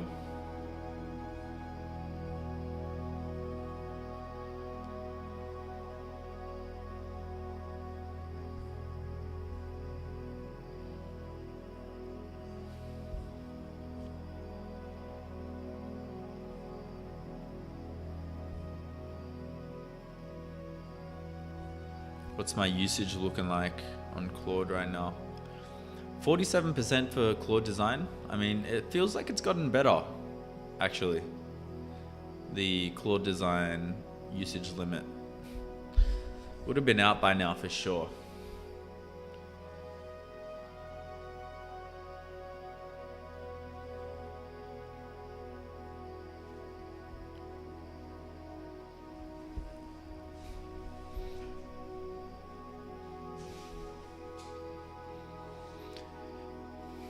Bro, have you leveraged workflows like superpowers, get shit done, Gstack, etc.? Yes, I'm using Gstack right now. Conductor is really cool because you can actually use Gstack like built in.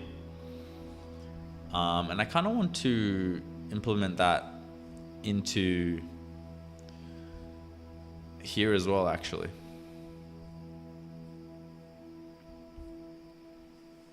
So thanks for reminding me.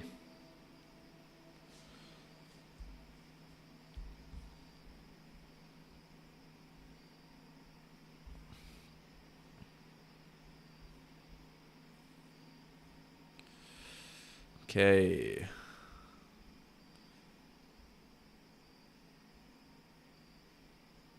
So this is what the individual roles look like.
boards 5A, 5B, 5C, they don't fully make sense, because if the loop is only active for build and review, then why is it around all three stages?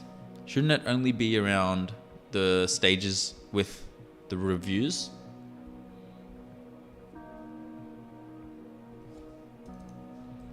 Because I agree, I think that only review and build need to be looped, and it should be recommended, you know, and just auto configured.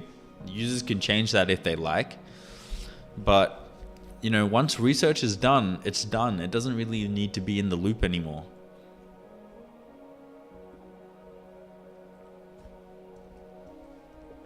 So I think like all these settings, they're pre-configured, right? Like as you've already done in Compose Your Stage 5 team, you can see in slide 3, roles, stage 4 loops back to stage 3. And I think that should just be automatically configured. It's great. Now it's worth noting we only have 3 models, Claude, Gemini, and Codex. Llama is not an existing model right now.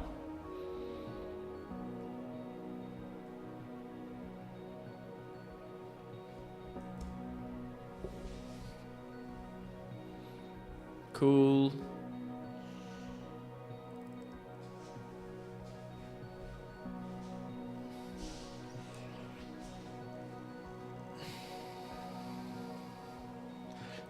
I want to merge such open source resources like Superpowers, GStack, GSD, and create unified work framework. Does it make sense, or I'm vibing too much? I think it makes sense. They're all slightly different. So you could probably merge GStack with like other things, for example. But you need to kind of merge it in a way that, you know, GStack and Superpowers kind of cross paths a little bit. Same with GSD. They all cross paths a little bit. So you need to like pick what to prioritize and what to keep. And I honestly reckon, yeah, you could definitely do it. But is it more effective is the question to ask. So you might need to do some testing.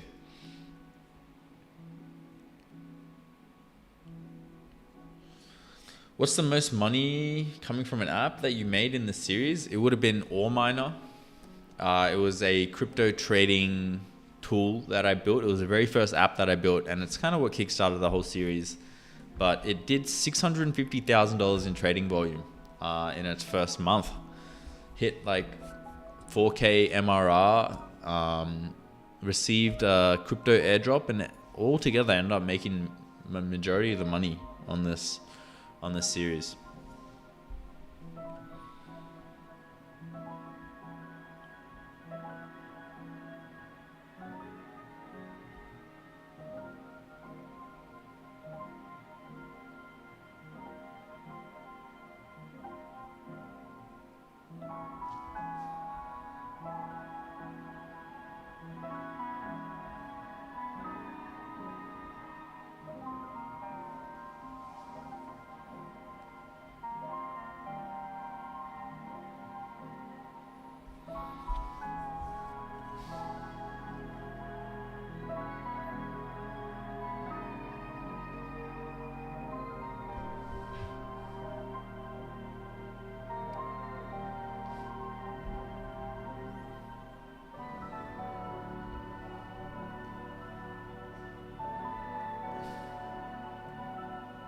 $18 minutes on this one prompt so far.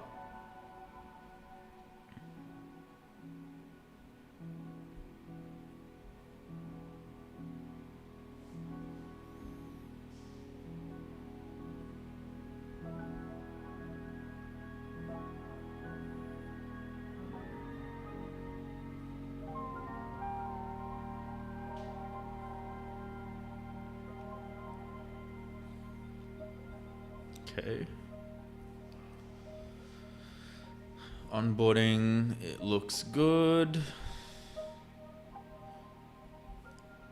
Yes, cool. All right, dope.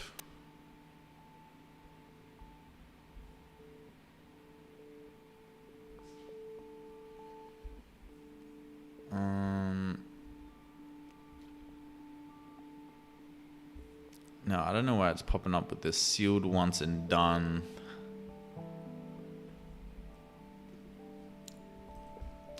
I don't think the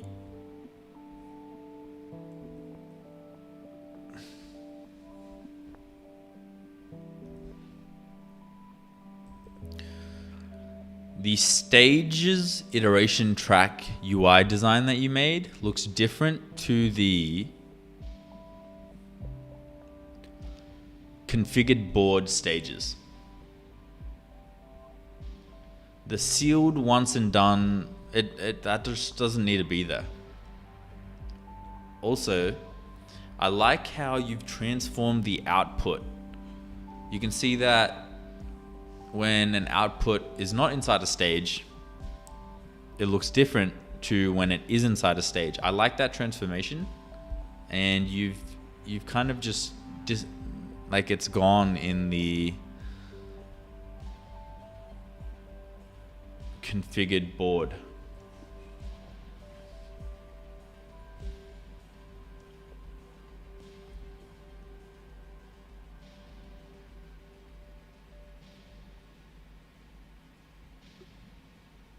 Actually, I'll just take it out.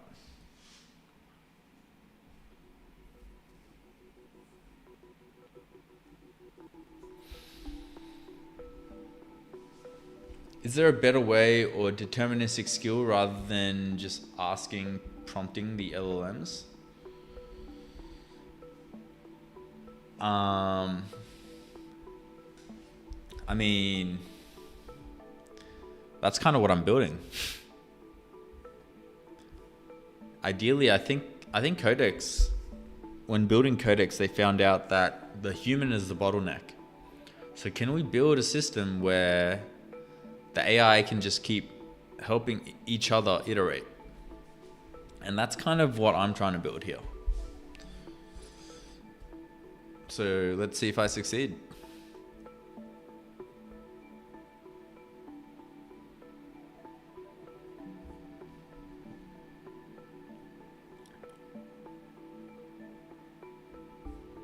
All right, let's create a new project. I call this test website 1. Build a team. A website landing page for photography. What does success look like? A local hosted website, live. 3 agents, boom. Boom. Okay, they're working on that website. Let's see if it actually succeeds. What happened to the mobile app factory? Nothing has happened to it. It's going to be a feature inside of ACE, the agentic coding environment. I guess like kind of what I found was the app factory itself, like what it can achieve. It wasn't actually building apps autonomously that was the big crazy thing. It was the fact that it was able to autonomously operate and build things without me being there. That was what was the big wow factor, right? And so if you step back one step, you can then realize, okay, well, what if you were able to build the framework so that anyone can come in and automate whatever they're doing? That's ACE, the agentic coding environment. And so the app factory is actually going to be available inside of ACE. It won't be available off the rip, but I'll find a way to kind of implement whatever progress I've made on the app factory inside as a template inside of ACE. Because I think what I want ACE to be is I want ACE to be like this communal app where you can have your own frameworks and people can actually share frameworks and other people can use them, and it's like this fun kind of space.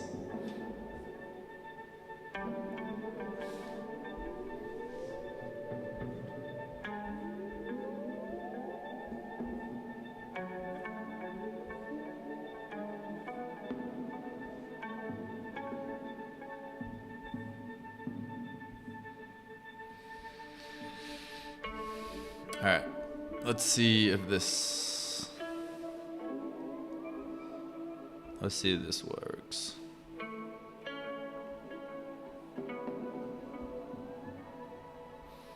All right, that's it. This is it.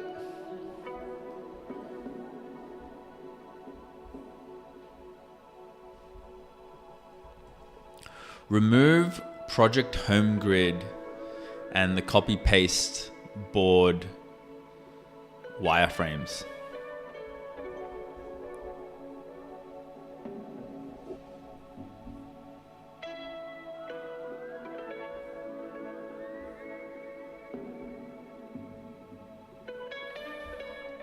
Just to remove confusion.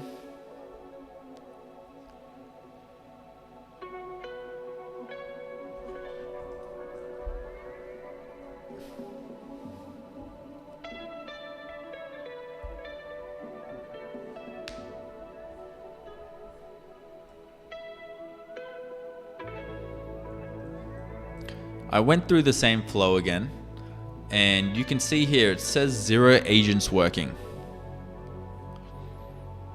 They also say understanding your prompt, which doesn't fully make sense.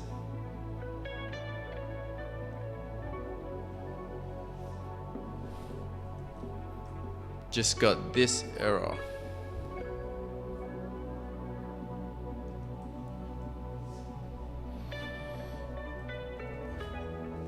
Especially if it's a flow that's linear. Stage 2 should say something like waiting for stage 1 or waiting for handoff. And stage 3 should say something similar. But they're all saying understanding prompt. Doesn't fully make sense.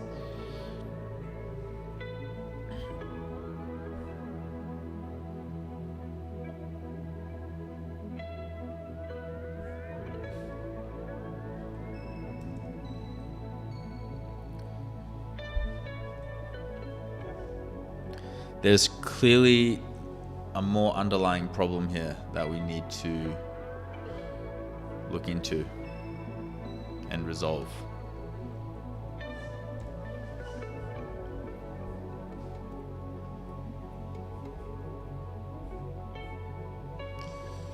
Alright, so we've onboarding, build a team, cool, stage, loops. Remove one toolbar, 3 directions, wireframes.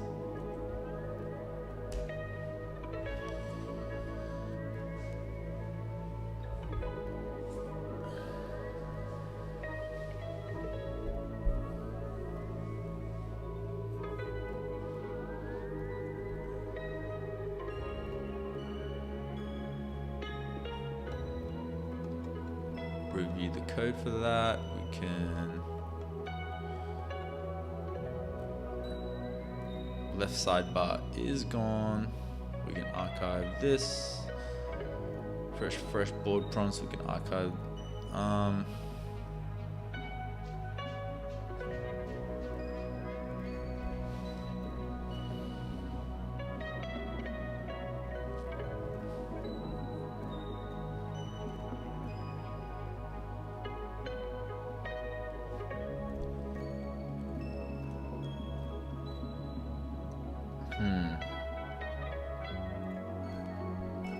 I'm using Whisper Flow for speech to text.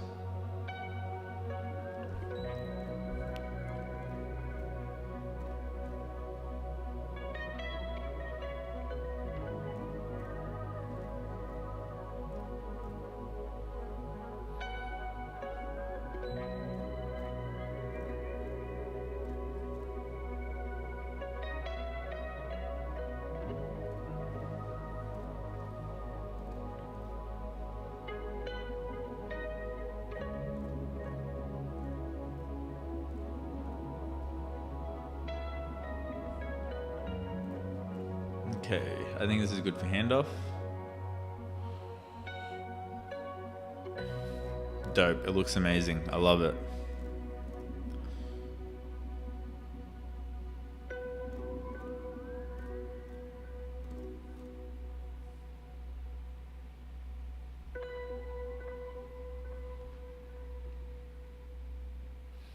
So let's go ahead and hand this off, download zip.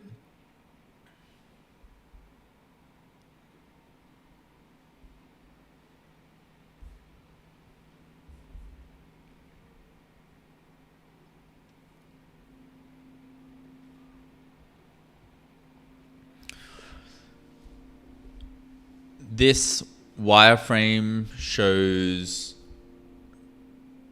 improvements that I want to make around the onboarding when creating a new board or project. And it also shows more around the creation of a new board and how that should look, as well as how loops are shown in the UI in terms of how they should look, their animations, and how they interact with the board and how we can interact with them as well.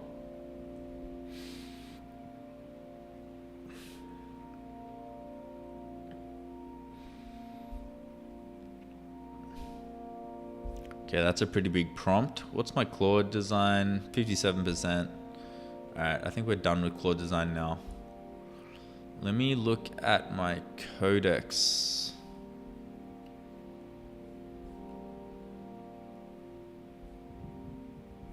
Where'd it go? There it is.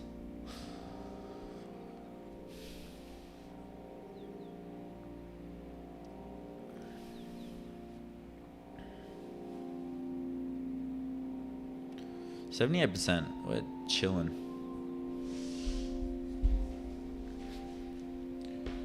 Yo, what up? Alpha Squate.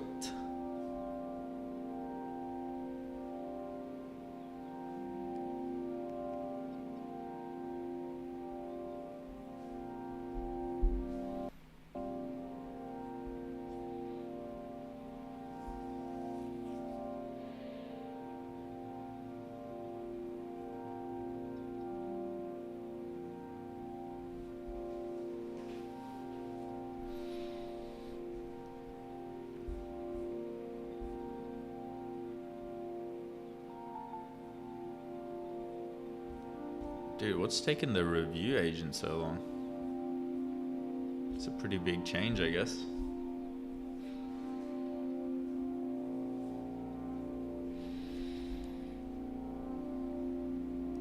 YouTube generated the last part of my name when they migrated accounts. I'm just Alpha. Nice to meet you, bro. What are we making? I'm making a agentic coding environment kind of app where users who are non-technical can come in and be able to create these more complex workflows.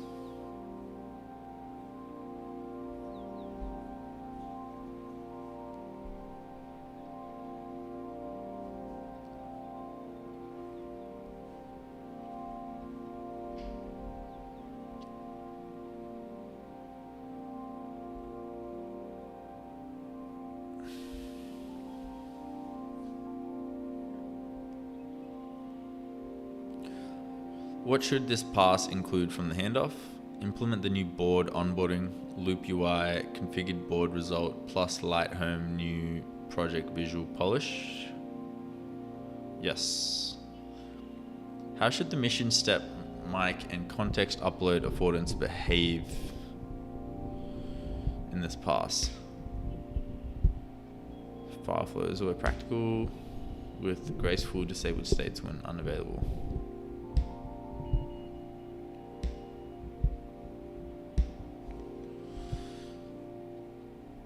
Of course, use real hooks. Use real hooks. Mic and transcription is already set up inside the app, so you can just plug into that.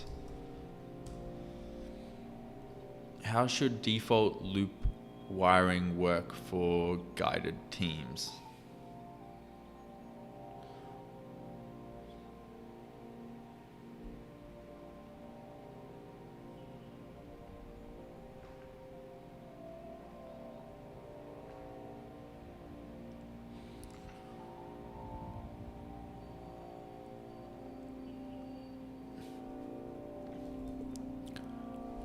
research the best way to implement the loop wiring for guided teams and make that the default. Actually, we can just do that. Screw it. Done.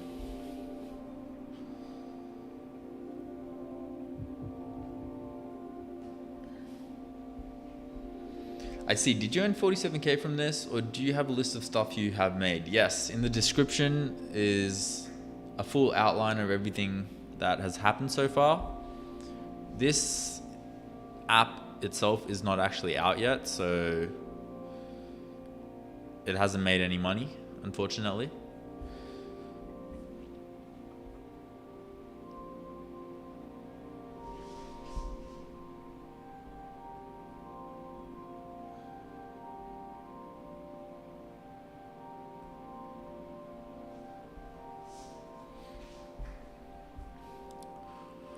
Okay, now let me ask Codex.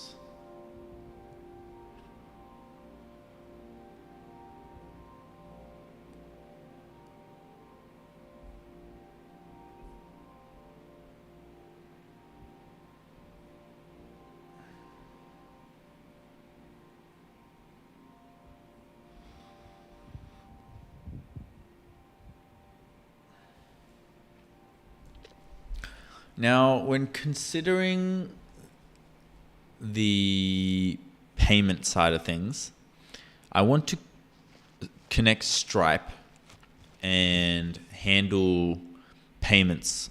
I want to charge $15 a month. Now, what does this need to look like? Because we're obviously going to have a landing page where users can sign up. And so this makes me wonder, do we need some sort of database so the sign up users from the landing page are verified through the app? Help me understand and plan out how we are going to kind of monetize this app so that users who are paying $15 a month have access to the app, and users who aren't paying don't have access to the app. We need some sort of signing up process, some sort of onboarding, not onboarding, but we need some sort of sign up process. Where is this data kept? Do we need Superbase for the database? Just do some research and come back to me in plain English and explain to me like a non-technical.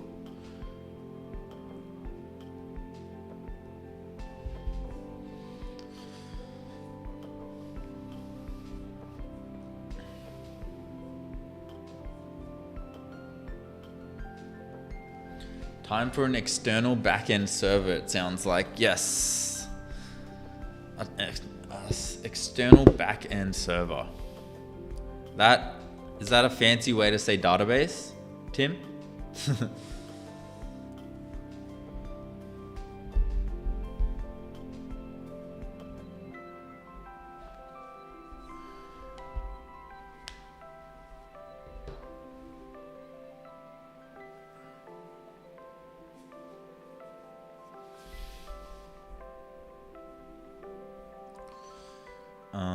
Okay, so onboarding, duo code, board onboarding and loop tracks.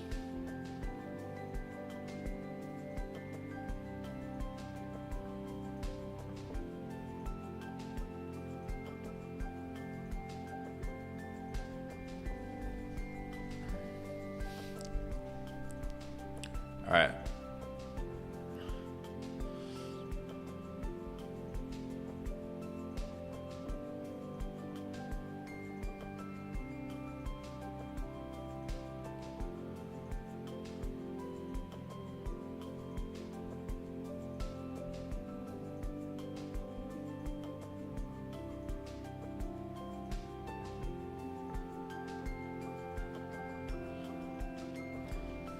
Haha, just for account management, sub-paid user management. Yeah, okay. For the first paid version, which account backend should the plan assume?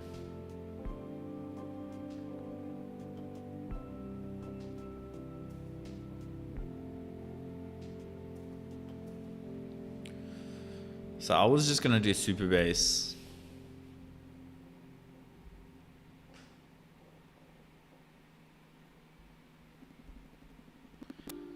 Any recommendations, guys? I was gonna do Superbase because it's all I know.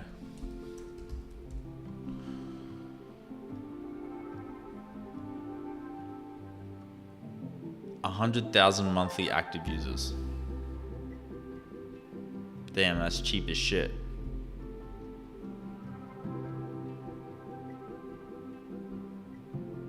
Okay. You can have 50,000 monthly active users, 500 megabytes database size. Okay. I think I'll just do Superbase. We can always change it later, right?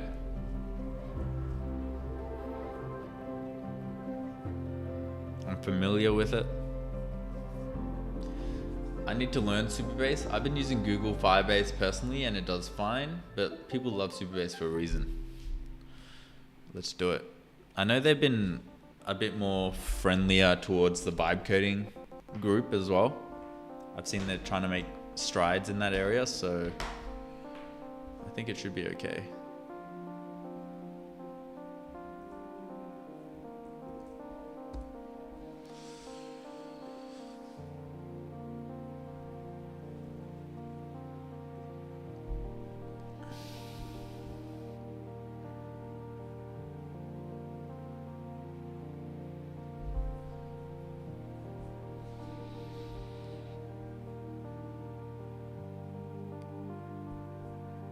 Yo, bro, I'm gonna get going now. It's 1:15 a.m. Jeez, bro, keep grinding. All right, peace out, Ryan.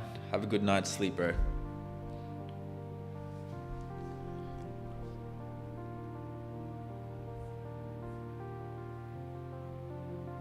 Stripe subscription plan. Okay, let's have a look here. Yes, we need a database. Stripe should handle money cards, invoices, cancellations, and billing emails. Superbase should handle users, login, and the is this person allowed into dual code answer. Plain English flow. User visits the landing page and clicks subscribe. They create login to an account through Superbase. They pay $15 a month through Stripe checkout. Stripe tells our backend the payment succeeded through a webhook. Superbase stores this user is paid, their Stripe customer ID, subscription status, and renewal date. Dual code asks Superbase on launch, is this signed in user active? If yes, app opens. If no, app shows a subscribe managed billing screen. Stripe's own docs say subscription access should be tracked through webhooks. Perfect. Add a hosted landing account site, likely deployed separately from the local Electron runtime.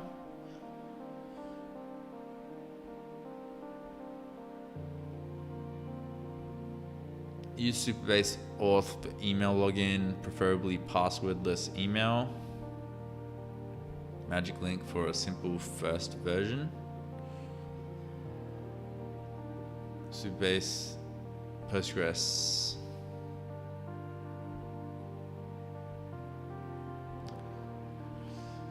App behavior. The landing page is for marketing, sign up, and payment.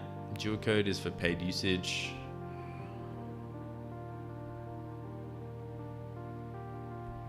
Okay, I like it. Looks perfect. Auth for email login, preferably passwordless email, OTP magic link. Is this what I think it is, where you just sign up with Google?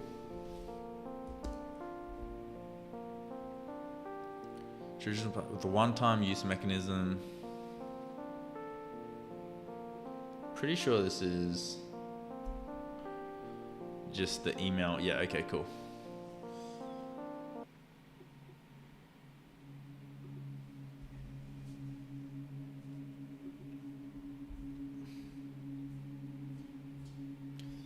Magic link.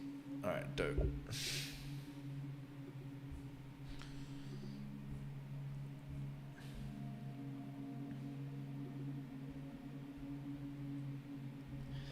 Can we do the sign in with Google option as well? Sign in with Apple.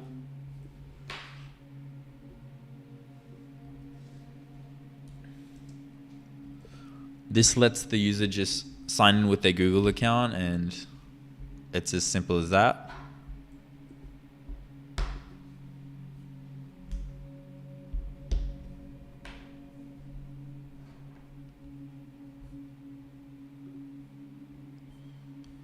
Okay. So this, I'll get another review on.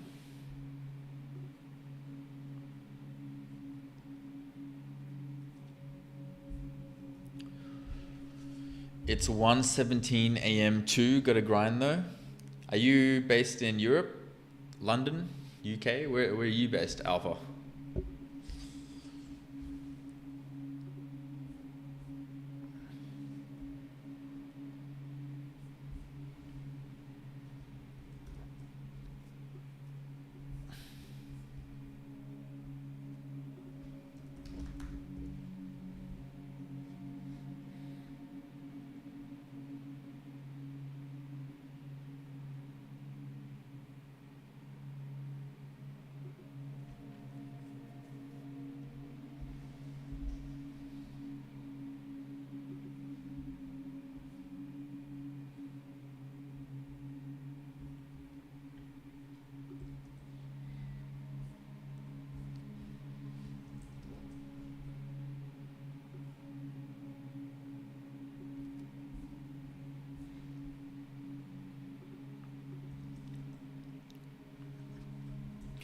Currently, this is what the UI looks like in an empty state.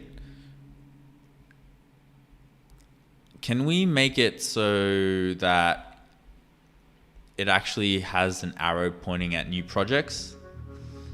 And in handwritten text, it says start here or click me.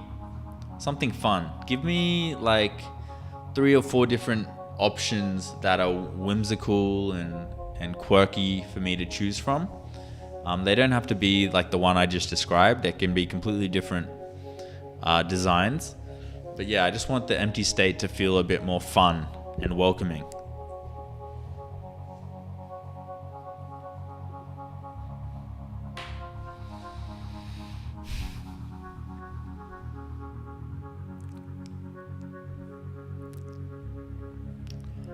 Man, this is so cool.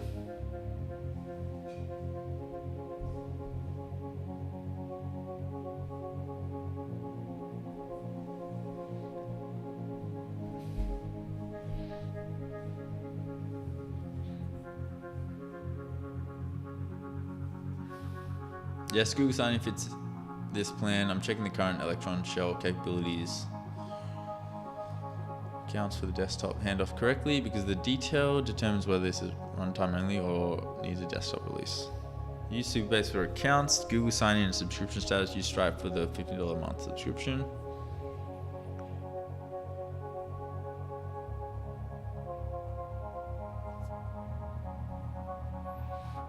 All right, cool. Approve.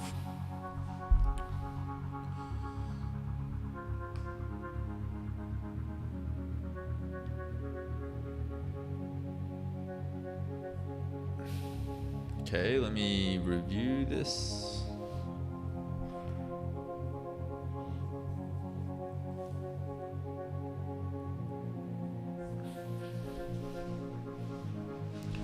I'm just north of London.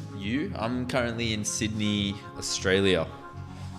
It's 10:24 a.m. over here right now.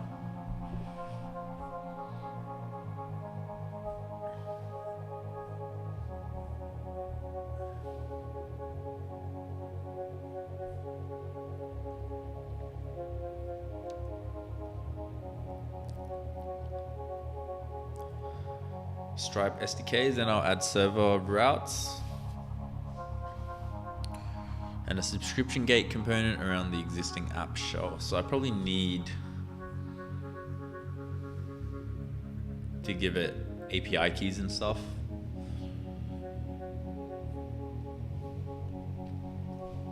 What else do I need to do?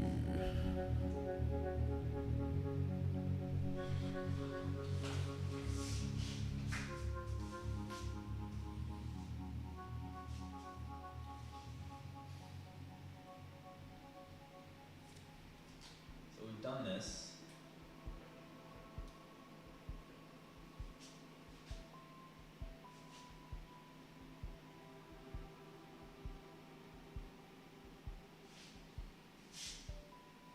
So we're gonna focus on these.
All right, we're gonna be focusing on trying to build an app through our app. And then we're also just focusing on the payments landing page and database. I think that is kind of the next sort of steps. Basically identifying that, yes, our app works, and also making it available for purchase, really.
Help me design a landing page for the app.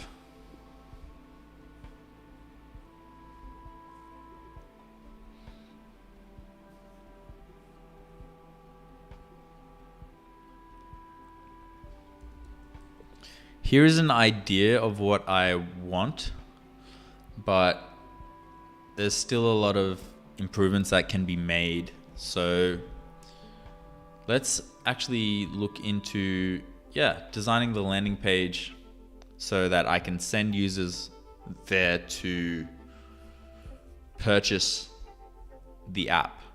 And I have like kind of the top of funnel to market.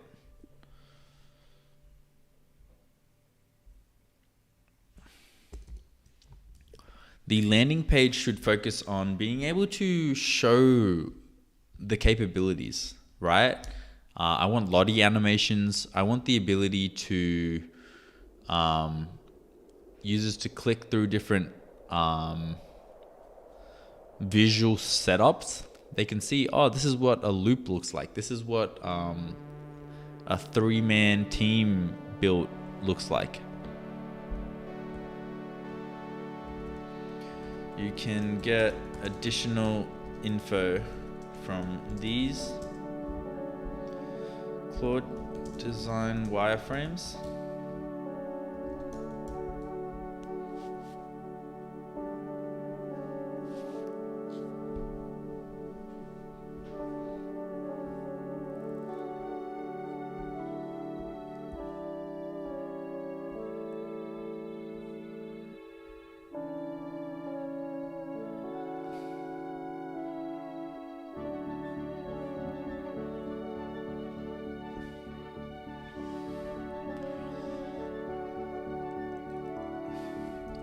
I like the one big arrow start here, except the arrow isn't fully aligned, so it's actually doesn't look correct. The arrowhead.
Let's remove the other empty state except for A.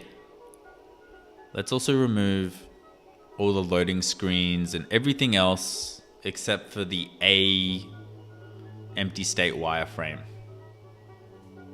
so the handoff doesn't get confusing.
Test website 2.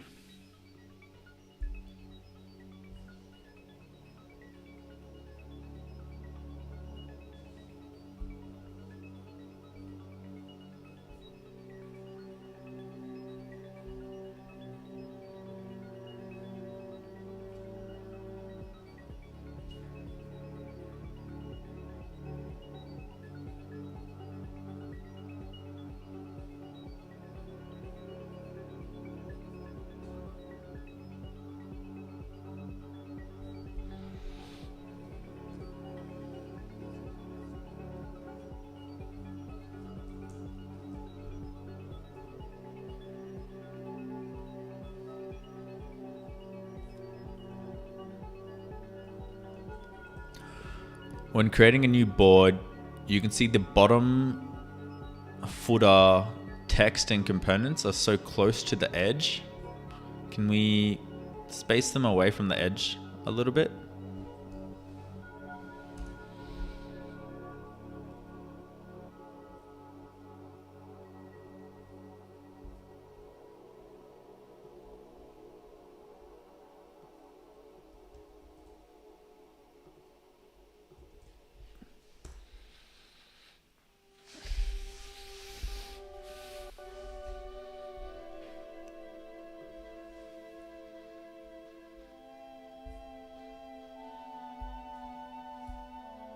Okay, cool. We got our empty state.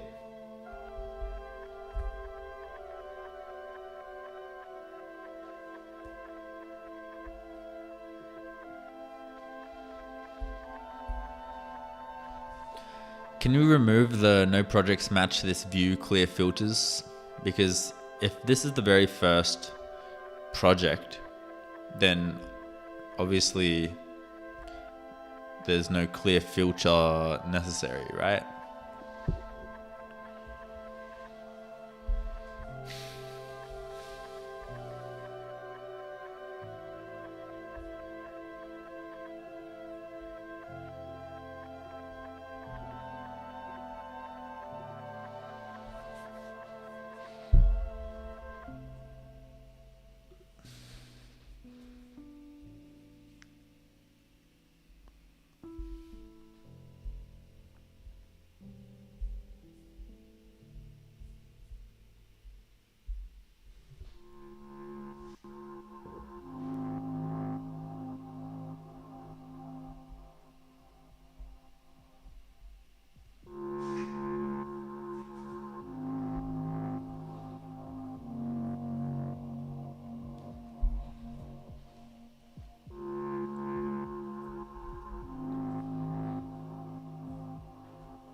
Okay. Replace the, ICE landing page direction. This is what I really like about Claude Design, is the onboarding. The interactive demo, click through setup. Where on the page, you mentioned letting users click, this is a loop, this is a 3-agent team, etc. This is the centerpiece. Hero. Replace the static hero screenshot with the interactive canvas itself. So for those wondering, I actually one-shotted this landing page, which I'm pretty happy with.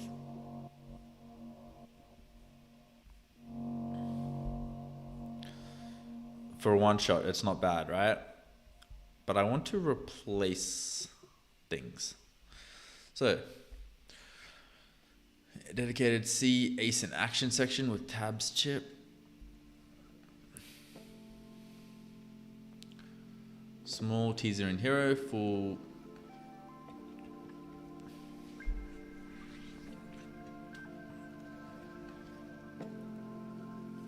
We can go hero. What page did you one shot? The landing page.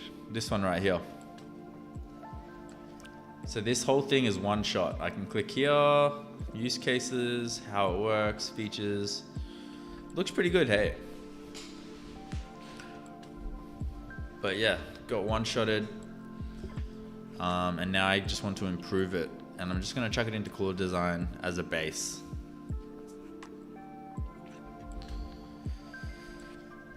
Which setup should the interactive demo include? Pick all that apply. Loop, weekly cron. 3-agent debate. Pipeline. Pipeline research draft, edit, publish.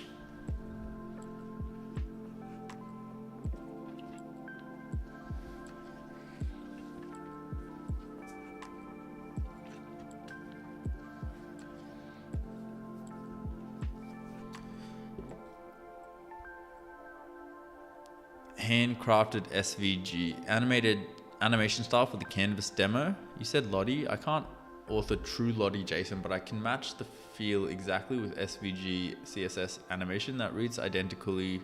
Want to confirm?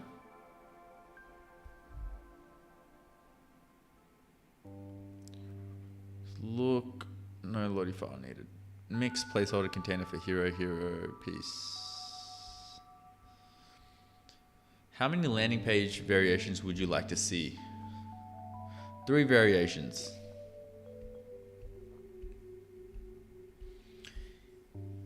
Aesthetic.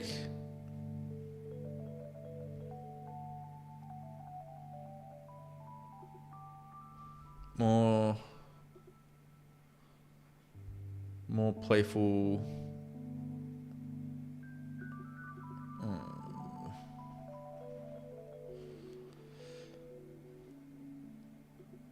1, 2, 3, 4, 5. I think we'll just say 5.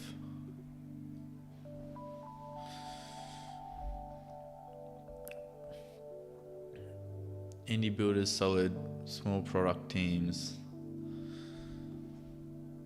Top of funnel audience. The page must convert. Silly Led, how you doing? Oh, you guys can't see what I'm doing. There you go. So, man, I had it on that for ages. You can see here, this is the page that I one-shotted. This is the landing page. And it's not bad, right? For a one-shot, it looks pretty cool, aesthetic. And then this, I basically fed it into Claude Design, and we're looking to kind of improve it. Is it bad that I know how to vibe a website better than a project does theirs, and I looked into it on a chatbot? No, not at all. That's the life of a vibe coder, man. Also, only face cam, by the way. Yeah, whoops, my bad, guys. Small indie builders, solo devs. Which sections from your current draft to keep? Decide for me.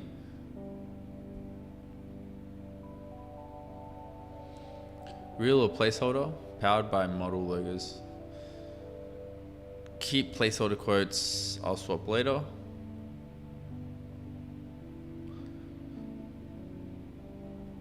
Pricing block. Show now. Yes.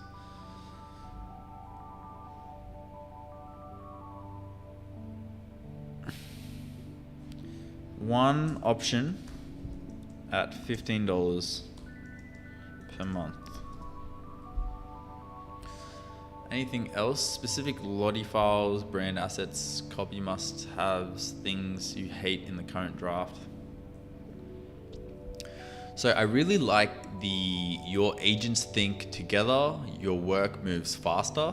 As the big title, it's nice. I hate M dashes, remove any M dashes. I also don't love when there's a lot of words. You know, people don't want to read through all that text. So keep it simple and short and sharp. I think showing more visuals rather than showing all this word and text. Visuals are really important. In the testimonials, show the stars, show 5 stars. It's more to do with the visual, like I said, you know, even being able to show a person's face, for example. Using the actual logos for each model rather than these placeholders. And yeah, showing visually what it can do rather than verbally. That is the goal and what I want to come out of this.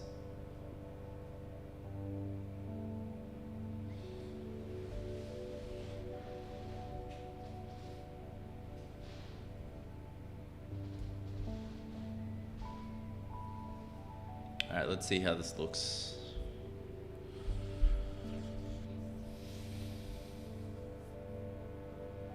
I knew this was going to have an issue. Resolve. Space. New board onboarding footer. Let me just... Is this merged? PR merged already. Okay. We can archive this. Fix codex runner.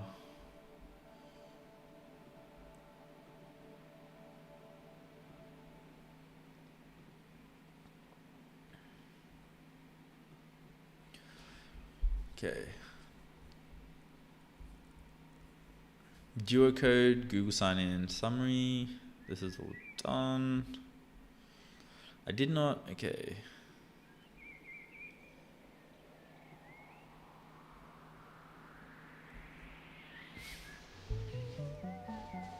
Deployment note. Stripe, secret keys, and super-based service role keys must live only on a hosted billing API, not inside the desktop app. Now uses public super-based config and can proxy check out portal requests to... Okay, so I think I need to give it the URL.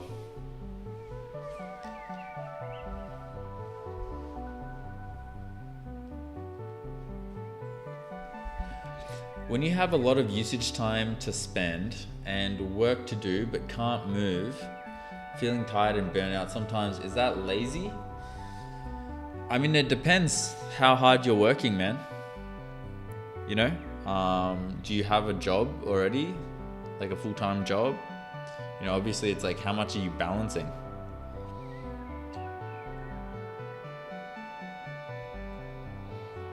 That's a deep question, man. I'm just wondering, should I let them know I'm a vibe coder or that I could improve it with like a few tokens, etc.? I mean, yeah, 100%. Just be like, even showing them an example of what you've done as well. Like, why not? Trickiest part is getting their attention, silly lad. So like, what can you show that will get their attention, you know, for them to reply to you? But yeah, 100%, worth reaching out, man. Every opportunity is worth exploring.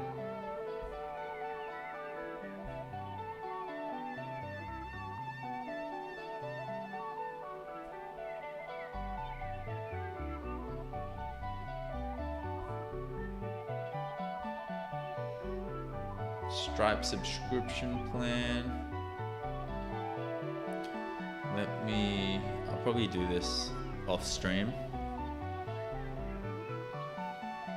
Mainly so I don't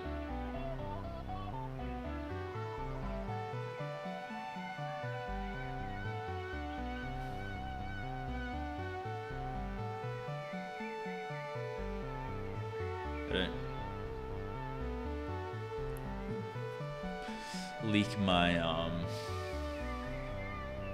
API keys.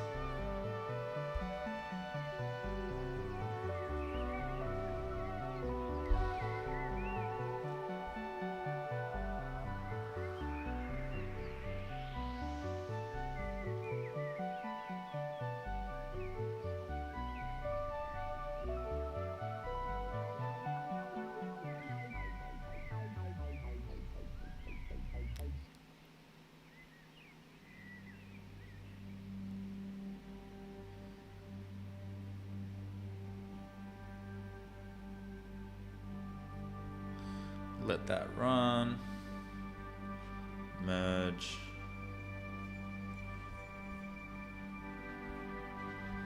What are you building? I'm building my own agentic coding environment where multiple AI agents can talk to each other.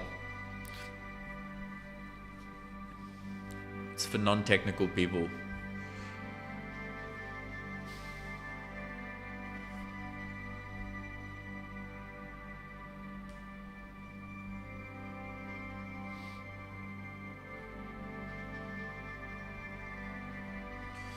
Pretty sure I have a really old Stripe account. Let me see.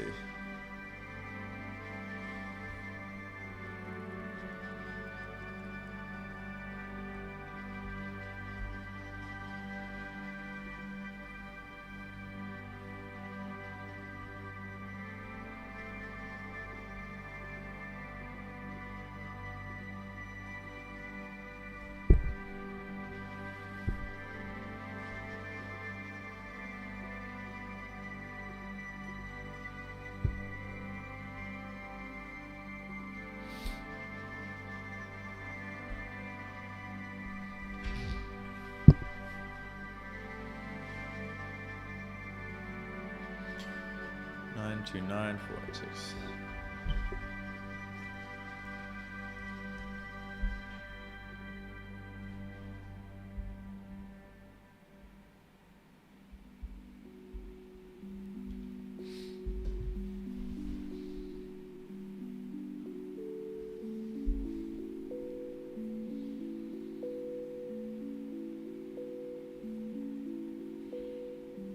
I can just reuse this one, right?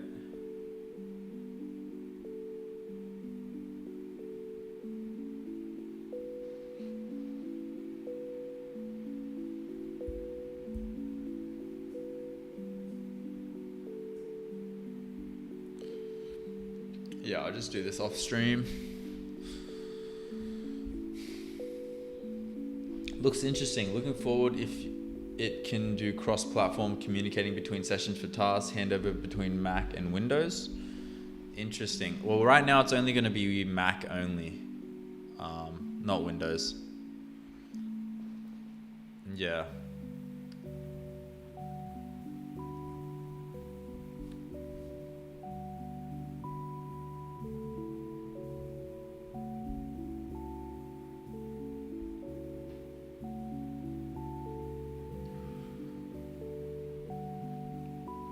Okay, this is merged. There should be a new update coming.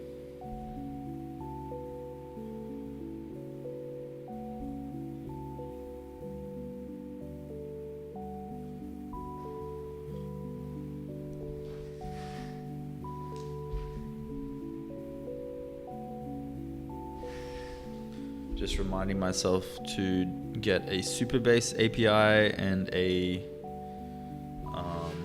Stripe API.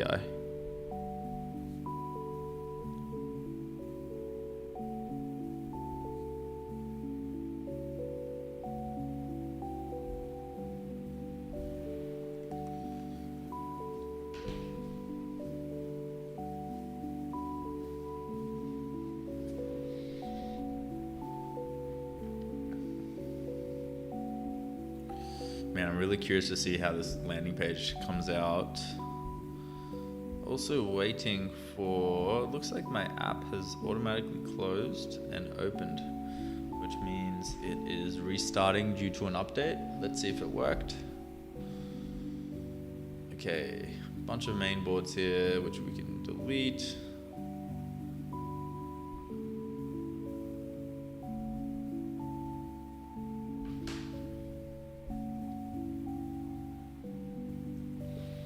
What happens when a board is deleted?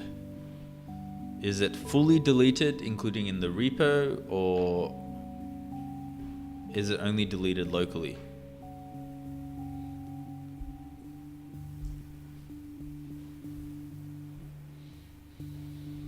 New project. I don't love this section.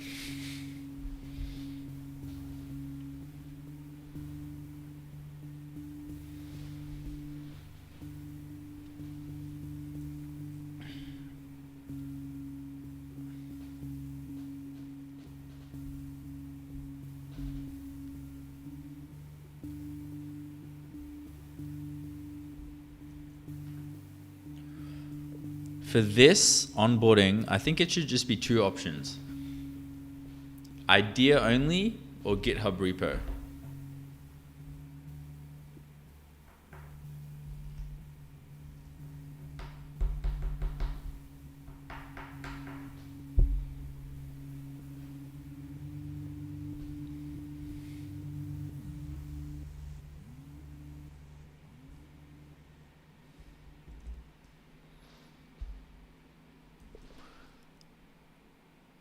Idea only would mean that a new repo is created.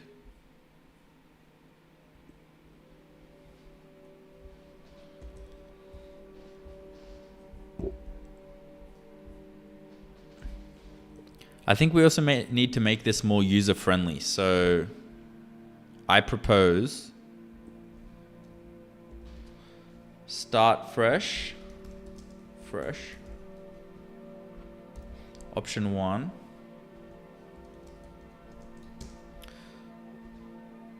Option 2.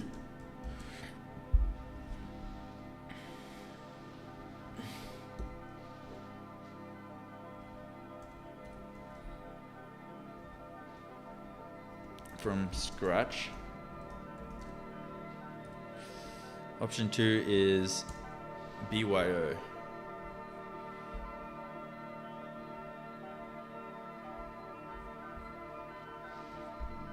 bring your own.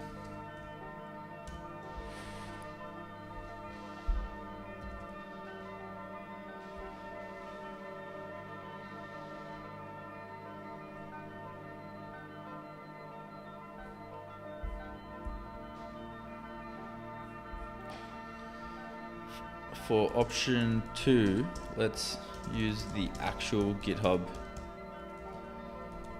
logo.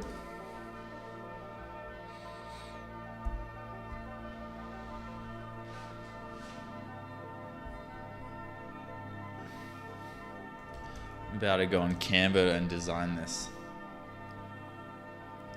You know when you just want it to be a specific way and you know there's going to be a bunch of back and forth between the agent to get it right?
Pencil, scribble, brain.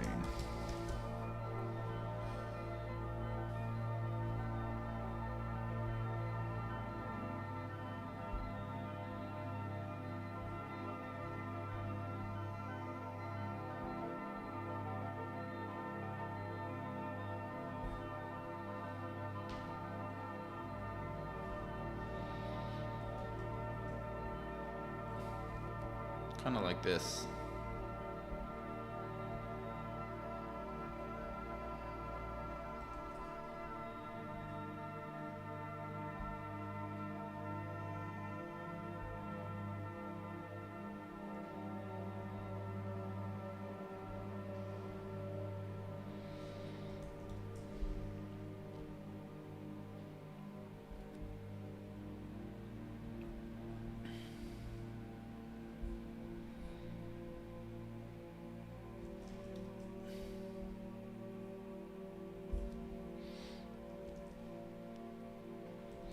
When creating a new board, it currently looks like this.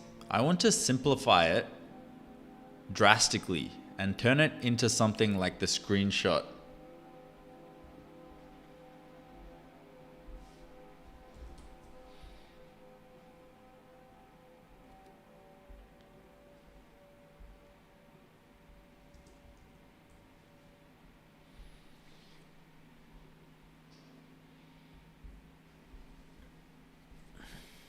All right, let's see. All right, we got our new. These look nice.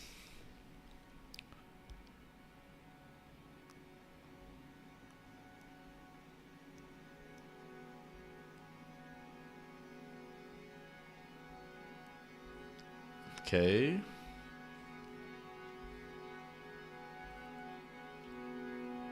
I think I prefer V1.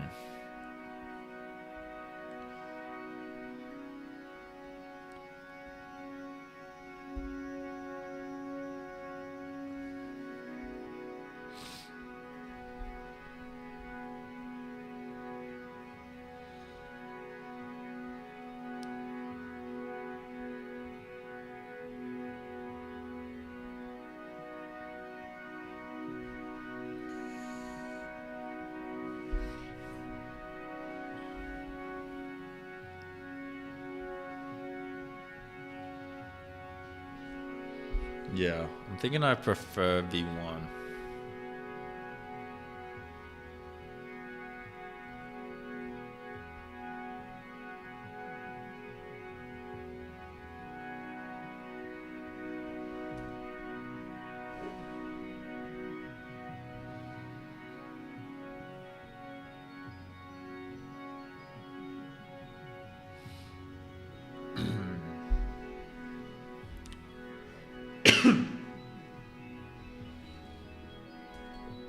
I prefer V1. Let's remove all the other wireframes.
Silly Lad, what's up? I've been good, man.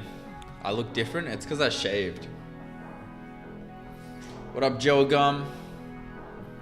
Currently working on the ACE agentic coding environment.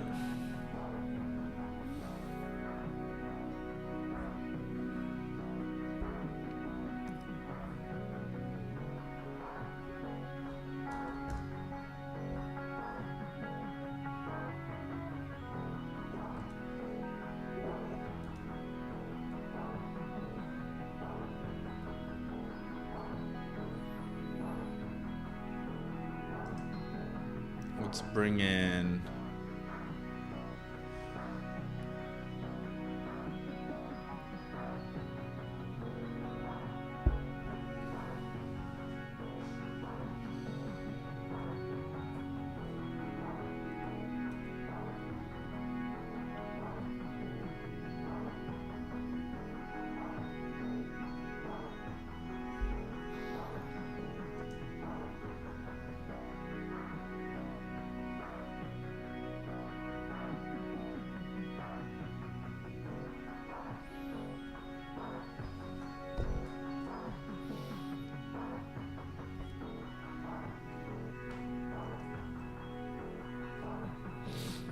I don't love the 3-agent debate because it doesn't fully look like what the actual app looks like. This is what the actual app looks like.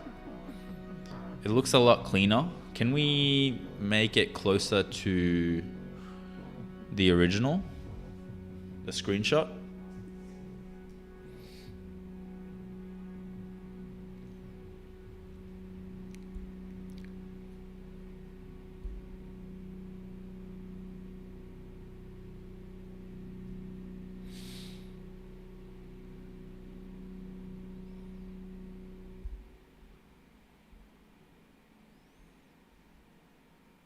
That's funny.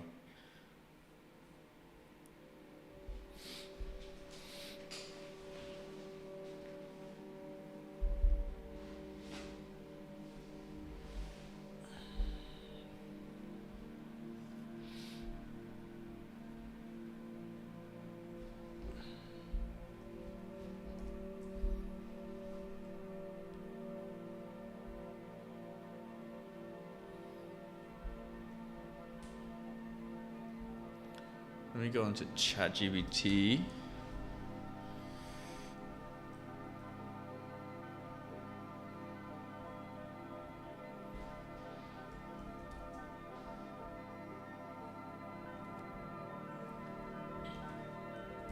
Can you regenerate this image of the scribble inside of the head based off of the colors and design of the website?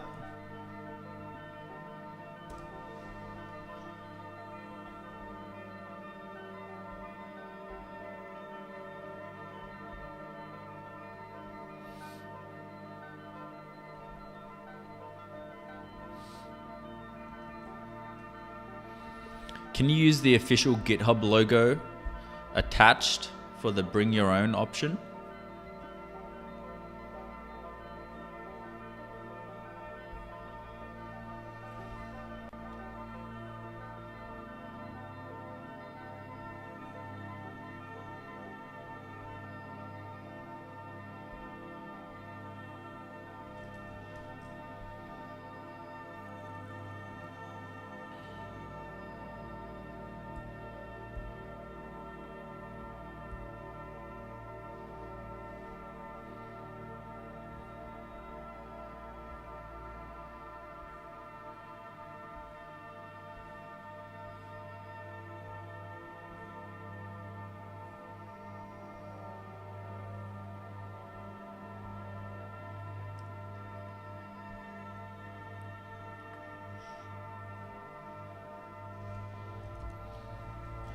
Also attached are all the logos for the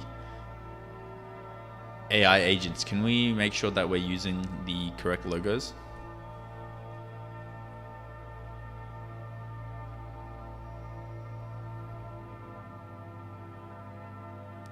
Oh, that's cool.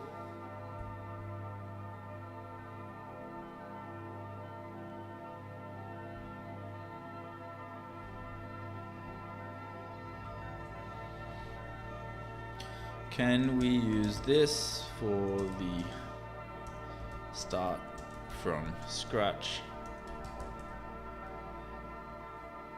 Can we use this image for the start from scratch option?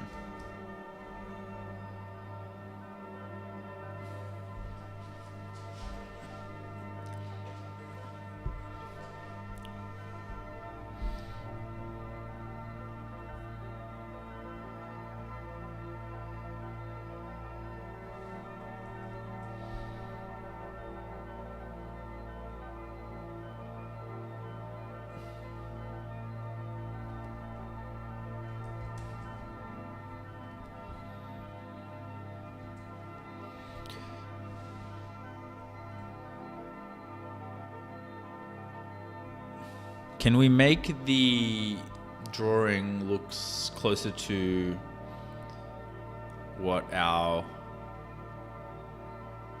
app UI looks like, closer to the reference image provided here?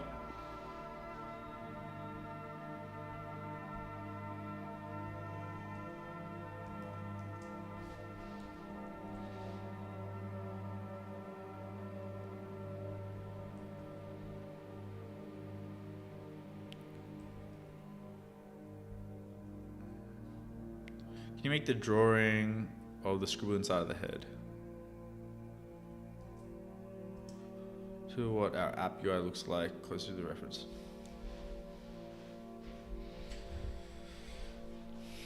I've been into lacrosse, which is Ontario, Canada national sport. I wouldn't mind visiting Thailand and stuff. I got friends staying there or visiting. I have a friend in China right now that has a house, I heard. He from East China, which isn't really a thing, only West. East China is like Shanghai and stuff, different culture.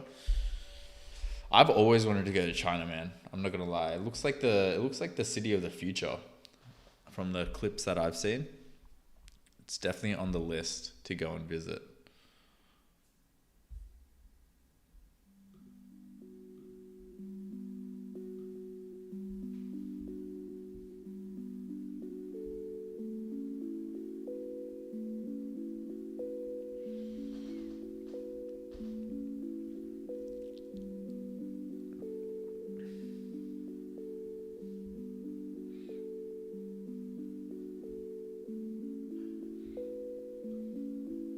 need like a see-through logo.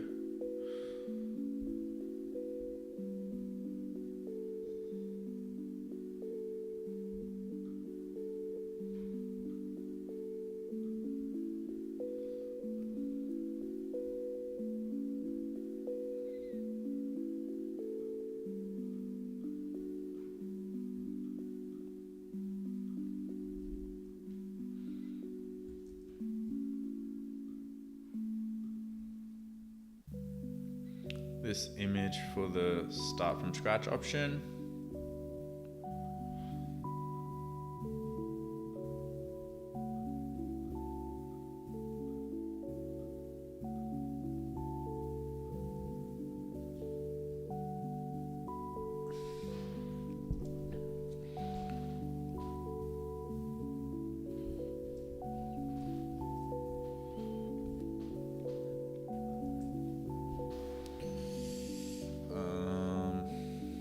Okay, we got that.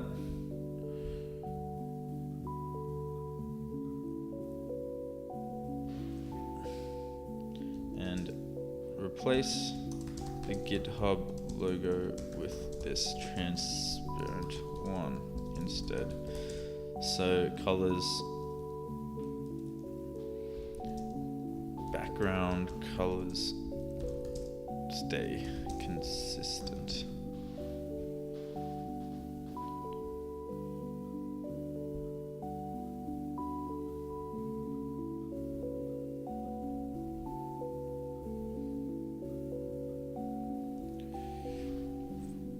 This transparent one instead, so the background color stays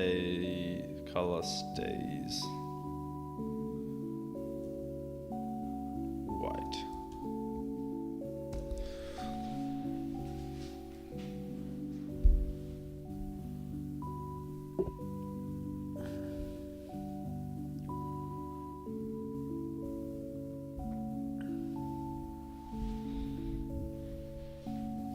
Yeah, transparent logo. That's what I'm going for. Multiple boards, a home delete path. One important except if the last board home delete path deletes the workspace instead. So deleting a board is local geocode state deletion. Does not delete from GitHub or commit anything to the repo. Deleting the final project works. It can remove the local checkout work tree, but still does not delete the remote repo. Okay, good to know.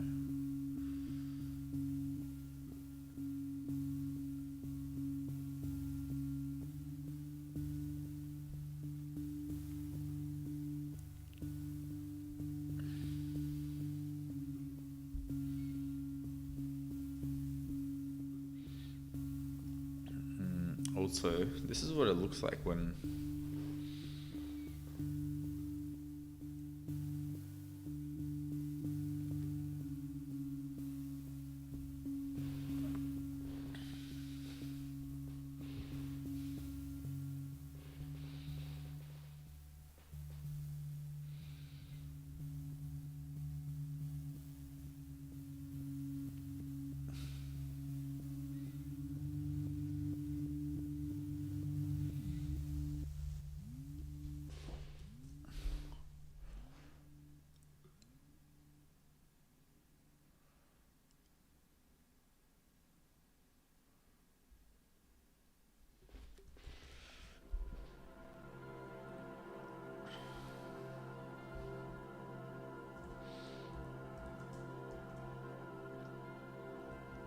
I've also added a screenshot of what a real loop looks like inside of the app.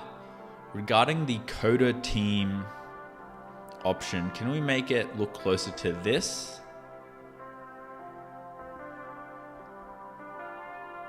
Oh, I'd use the logo here.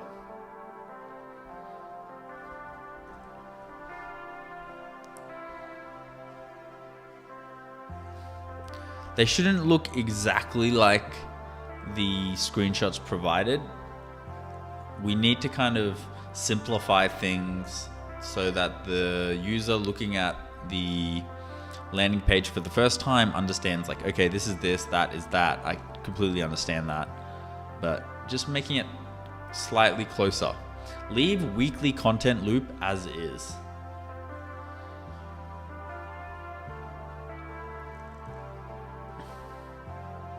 So we need GitHub logo, we need Gemini.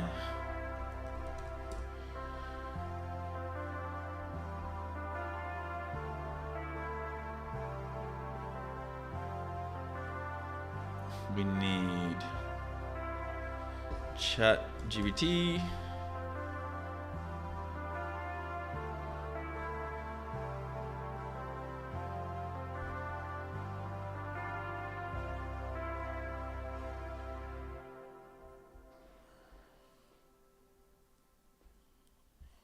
If I can find it.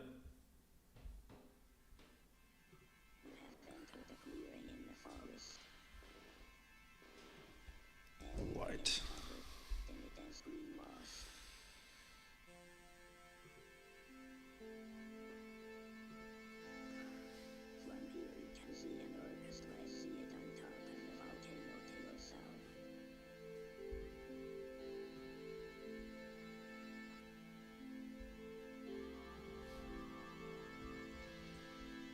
Now we need the Claude logo.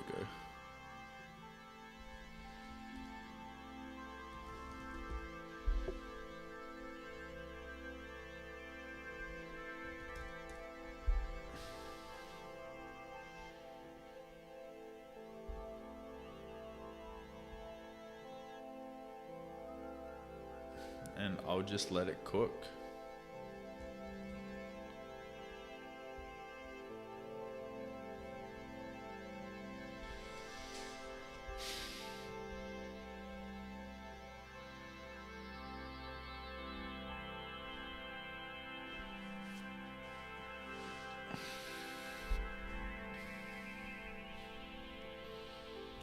Can we replace the start from scratch and bring your own text with the actual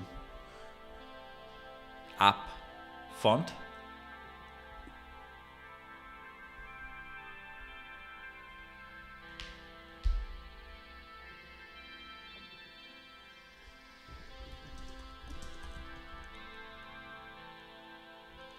Move the background.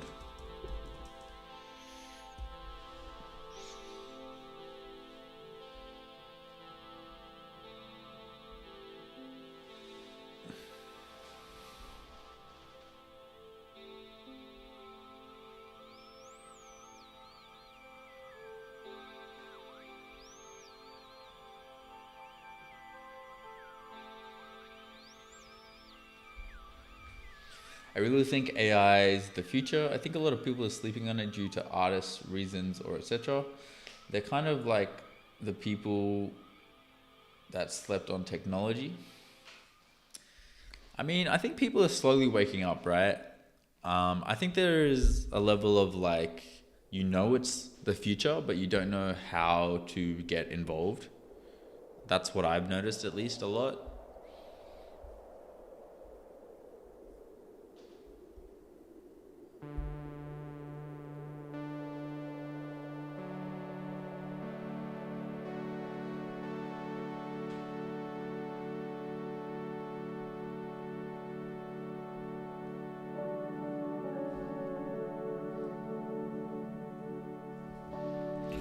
Also use this transparent image for the start from scratch.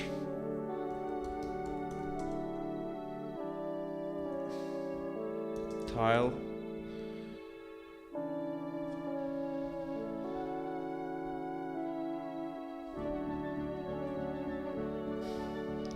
And put and keep it on a white background.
the start from scratch and bring your own text are not aligned, and it's kind of annoying me. Can we make the text also a lot bigger so users can see it bigger?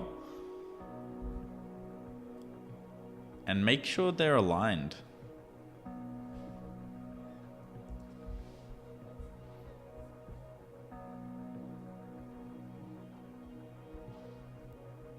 There we go, that looks way cleaner.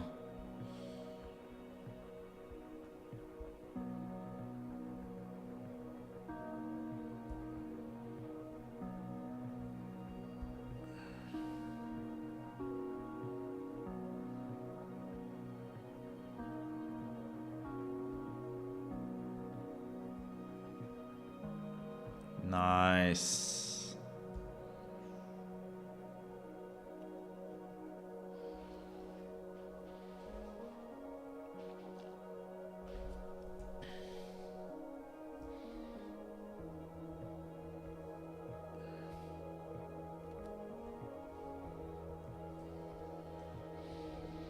The Coder Team Hero, the Claude background matches too closely with the logo, and Gemini's gradient background doesn't look too great either. Can we just make Gemini's background white?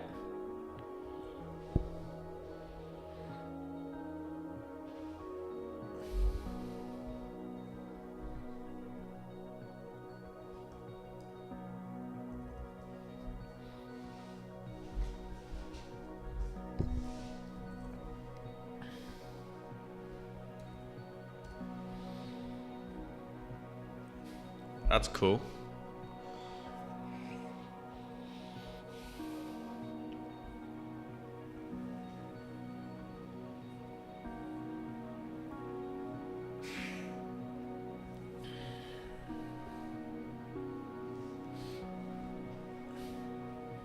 I like it. Landing page is coming along.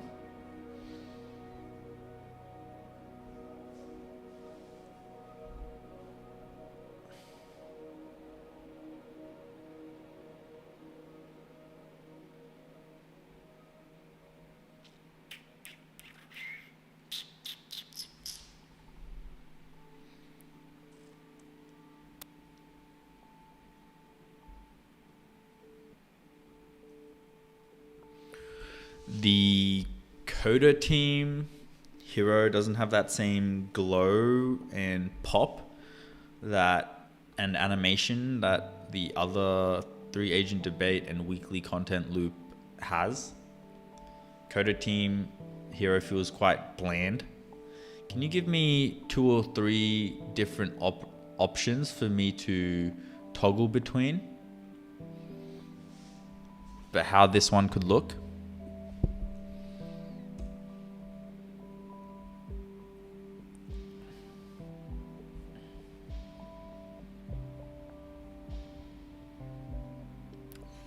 Alright, well, I think this is done.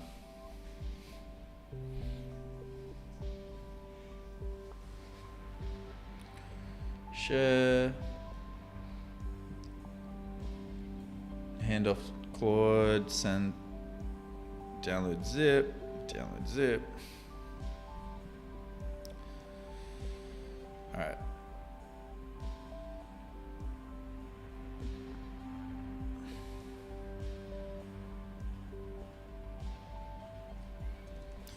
Ignore the empty state. Here is wireframes for how it should look.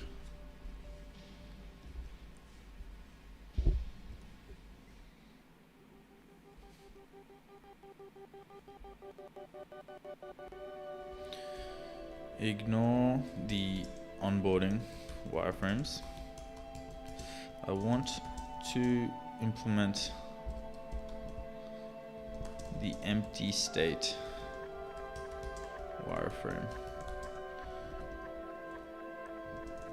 Don't have any projects / boards.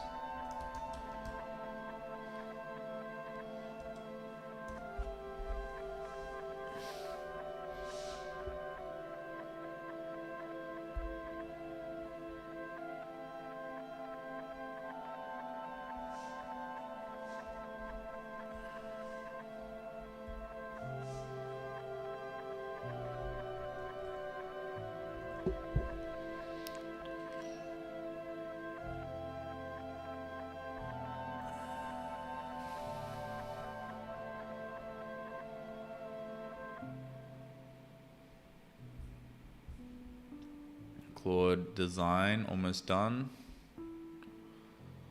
Resets tomorrow, thank God. This time tomorrow.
Oh, Spotlight is cool.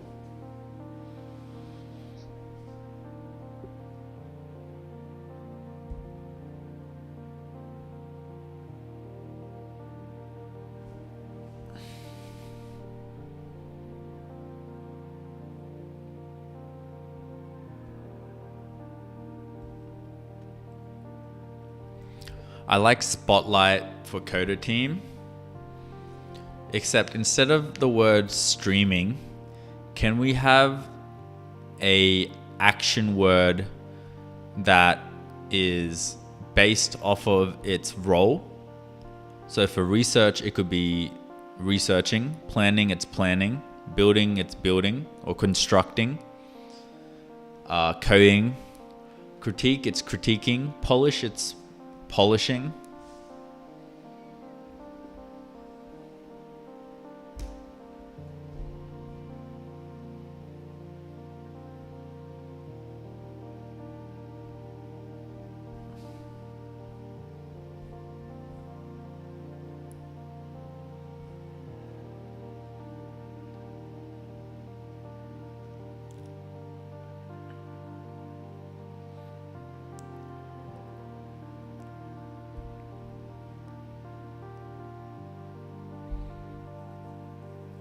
Nice, that was quick.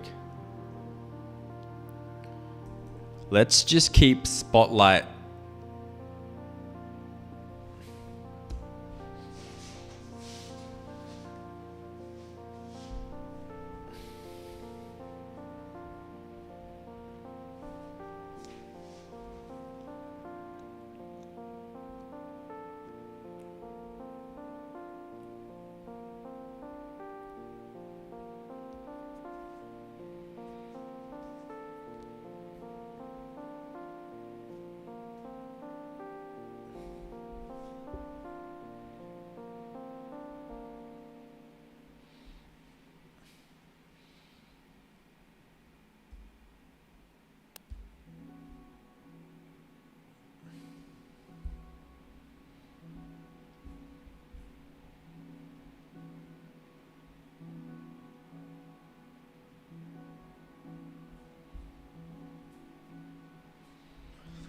Now, can you give me 3 options to toggle between for weekly content loop and 3 agent debate? So I can pick different styles and designs and visuals and just pick what works the best.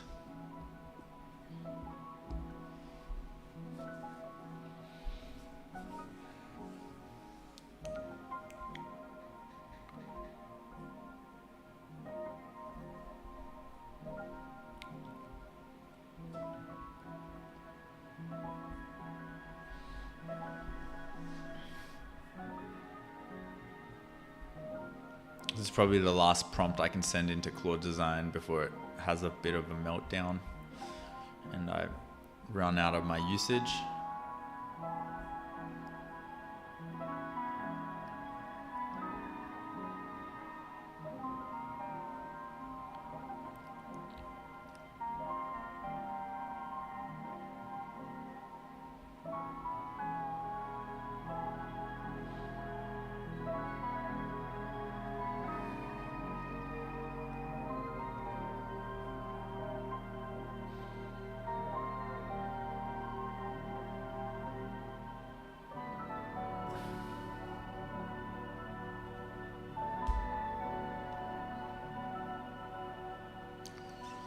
Per repository, this is cool.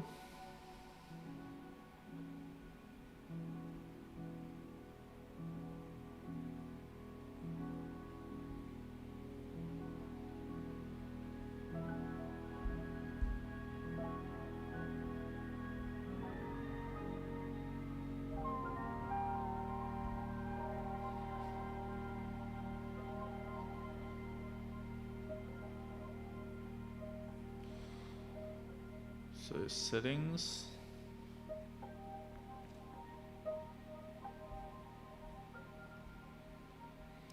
Replace run with Spotlight for this repository so workspace changes are tested in the repository root. Useful feature for managing complex developer workflows. It allows you to run a single instance of your project in a hot swap branches rather than running multiple branches in parallel.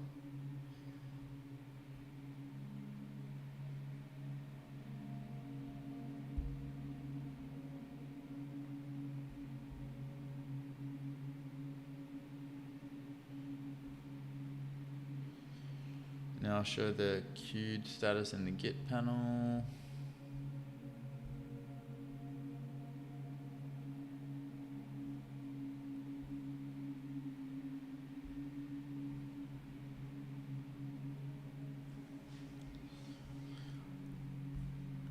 The app I'm making is called ACE, which is an agentic coding environment. It's basically for non-technical people to be able to implement more complex agentic workflows without needing to understand all the jargon and BS that comes with it.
How long have you been developing it? It's probably been maybe 3 or 4 weeks.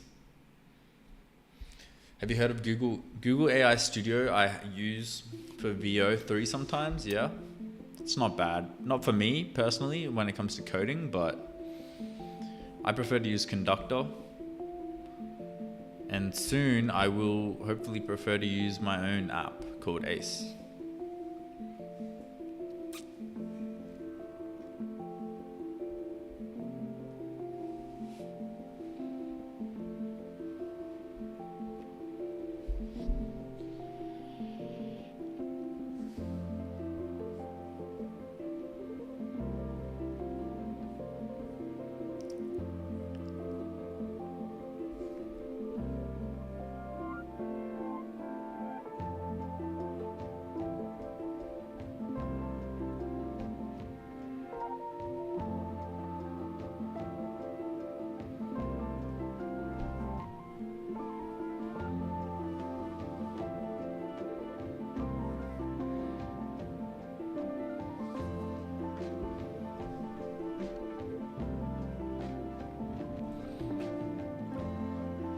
Instead of saying start free, can we remove... Actually... Okay, we've got different options here now. Stream.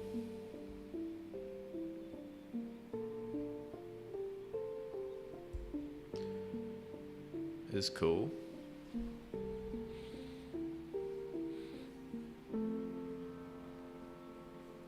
think classic wins. Schedule.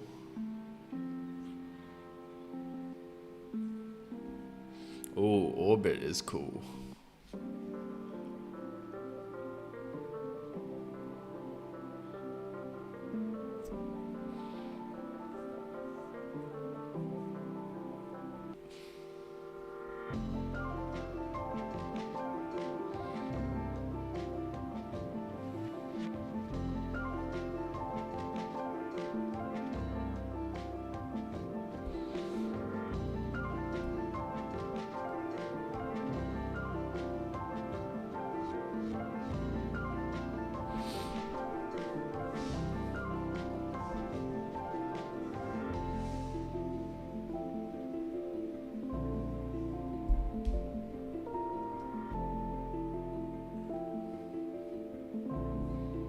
What's my usage at? 93%. Go ahead and restart. You think someone is gonna make an ace out of ace? Bro, I'm gonna make an ace out of ace, bro. I wanna get to a level where I'm using my own app to build my own app. That's the goal. Good stuff, been working on, and also it all comes down to distribution, so not too worried about that. Good stuff, been working on my Vibecoded apps. Also, lots of refactoring to get it in a good state, but loving the process. 100% agree with you, bro. It's all part of the journey, right? You build the code and then there's 100 things wrong with it, which you gotta fix.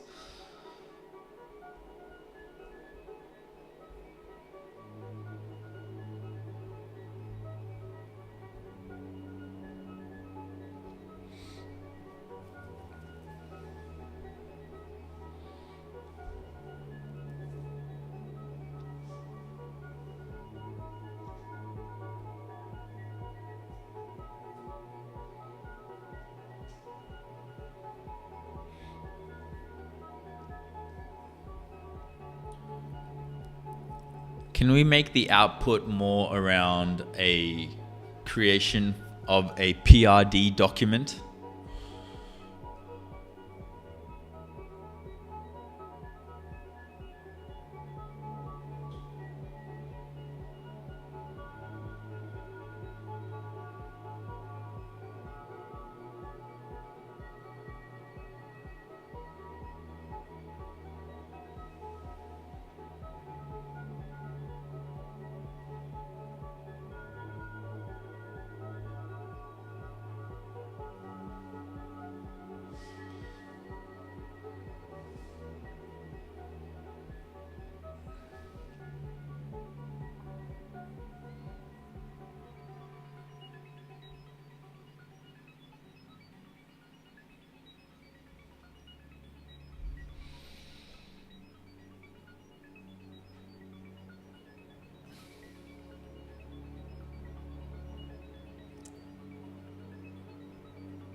Can we show Gemini for research?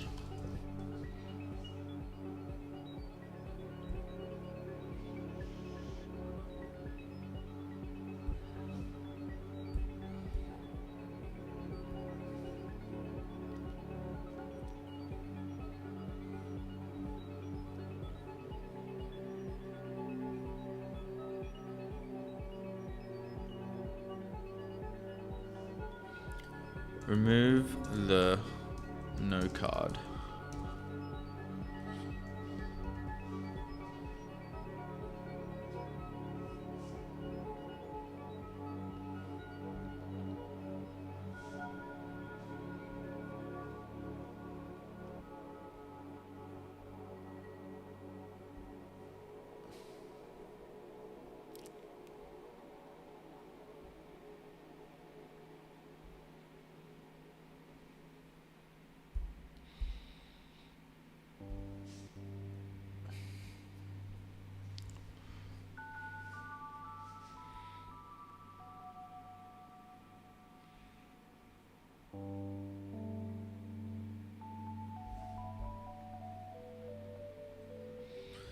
Can we make the little beads, circles kind of flow in with that animation, sort of like how we did in Stream?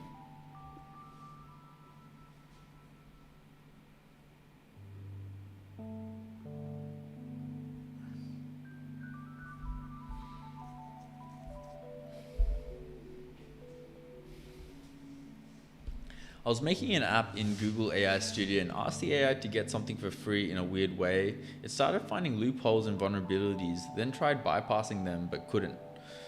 I mean, yeah, that's definitely that sounds about right. I mean, I think it all depends on how you structure your prompt. You know, depending on the way that you ask, you can definitely get AI to do some interesting shit.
What application did you make? I don't understand where the income's coming from. Just read the description, and I basically do a deep dive because that question gets asked a lot.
Okay, but we can't really work on the Claude design anymore. We're nearly out, so I'll leave that. Resets tomorrow. I'll just say spotlight be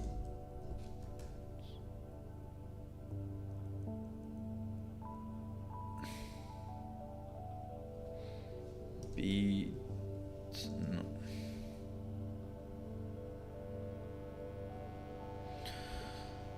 Bead animation on the arrows not showing in classic 3-agent debate, and Gemini not showing as research in weekly content loop orbit.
I was wondering how you would market selling websites to businesses, because when I cold call, it doesn't really work. I probably wouldn't cold call. I personally don't like cold calling. I would actually just email them and potentially show them like, you know, a design. Like you're able to one-shot websites now. If you have a good prompt, you should be able to one-shot hundreds of website designs. Like think about how many times you've cold called. If it's less than 10, chances are you're definitely just not working hard enough. You just need to think about your output. If you output enough times, things work out. Okay? Look at how many videos I'm making with YouTube. Short form every single day, long form every single week, live stream multiple times a week. It's the output that is helping me grow. Same with you selling website designs. What is the most amount of output you can do? If you don't like cold calling, how can you do 100 emails? If you do 100 emails, can you do 100 one-shot prompts of their current website and improve it just off of one prompt? You know, because you need to be efficient. Then send them a link, to preview video or GIF. You know, this is how a lot of successful people work. So like, unless you're, you know, matching the output, then there's a reason why it's not working. So think to yourself, like, am I actually doing the numbers? Am I actually working hard enough? If it's less than 10 cold calls, and you know, people do hundreds of cold calls before finding the right one. Cold calls doesn't really make sense for selling websites though, because think about it. Websites are visual.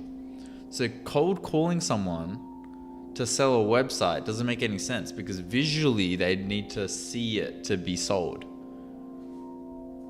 If you just cold call them and are like, yeah, I could probably make your website better and I can do this, this and this, I've done it before, it doesn't sell more than an email would of a screenshot of how you've improved their website already.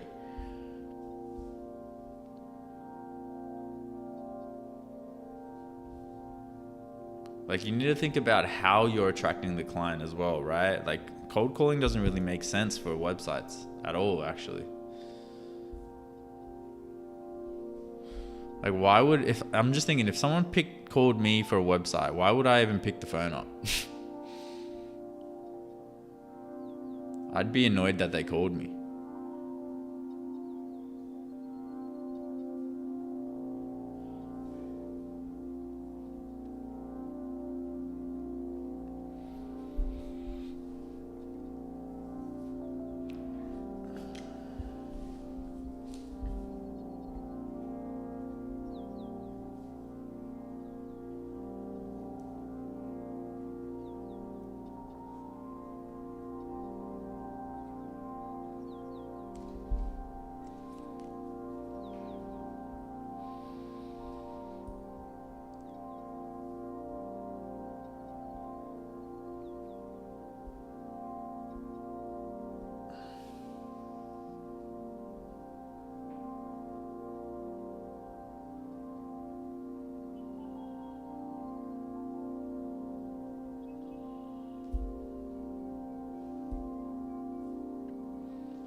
I think you may be right, because they usually hang up after the pitch. But there you go. But I don't know how I would send them a link without deploying on Cloudflare or something like that. Then don't send them a link. Just send them a video. Just do a screen recording. Like, I don't think you need to overcomplicate it, Scope Duke. Just think of the simplest way to visually impress them and grab their attention by improving their website, if that's what you're trying to sell. But even like selling websites itself isn't that good of a business, you know? Like it's a very layer one way of thinking. Like think about this, right? Let me open up a whiteboard and try and explain. But look at this, right?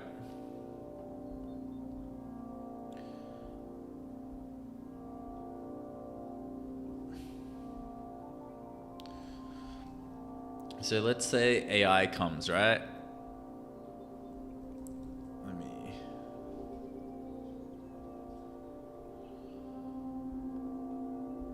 So AI has just arrived, okay? And it's this big, crazy thing that can do all these things. And there's layers to what it can do, okay? Right now. And where you're kind of at is this first layer, which is websites.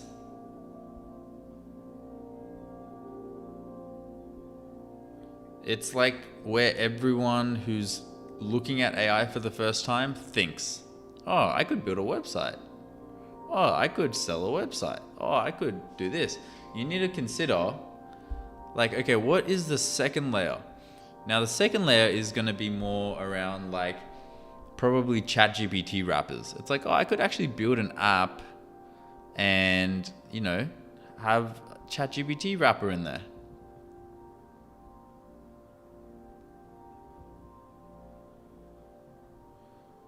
GPT wrapper. Oh, dude, my handwriting is shocking.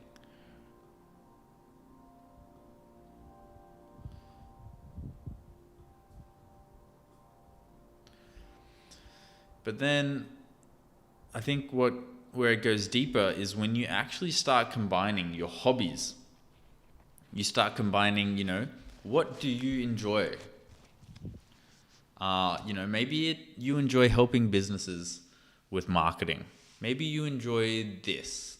Maybe you enjoy soccer. Maybe you enjoy, you know, gardening. How can AI now help influence these areas, you know? So with gardening, for example, maybe you can create an app where AI takes a photo of your garden and, you know, because you have an interest in gardening, you have ideas on how to sell it, on how the app should look, because you already have an interest in gardening, and chances are people value your interest and your knowledge in that area. Same with soccer. You know, maybe you have an app for being able to look at stats for soccer players, and you use AI to build that. Or maybe you need to consider, like, if you're going to help a business, the website is the easiest thing that you can think of, right? You got 100 people DMing these guys saying that they can build a website. So why would they consider you? It just doesn't make any sense. Websites is like the most basic layer. Start thinking deeper. Can I build a ChatGPT wrapper for the business that answers emails or that responds to customer inquiries? You know what I mean? Like, think of a deeper level that is harder to copy, you know? The easier something is to build, the more competition you're gonna have. So think deeper and you will find more success, you know?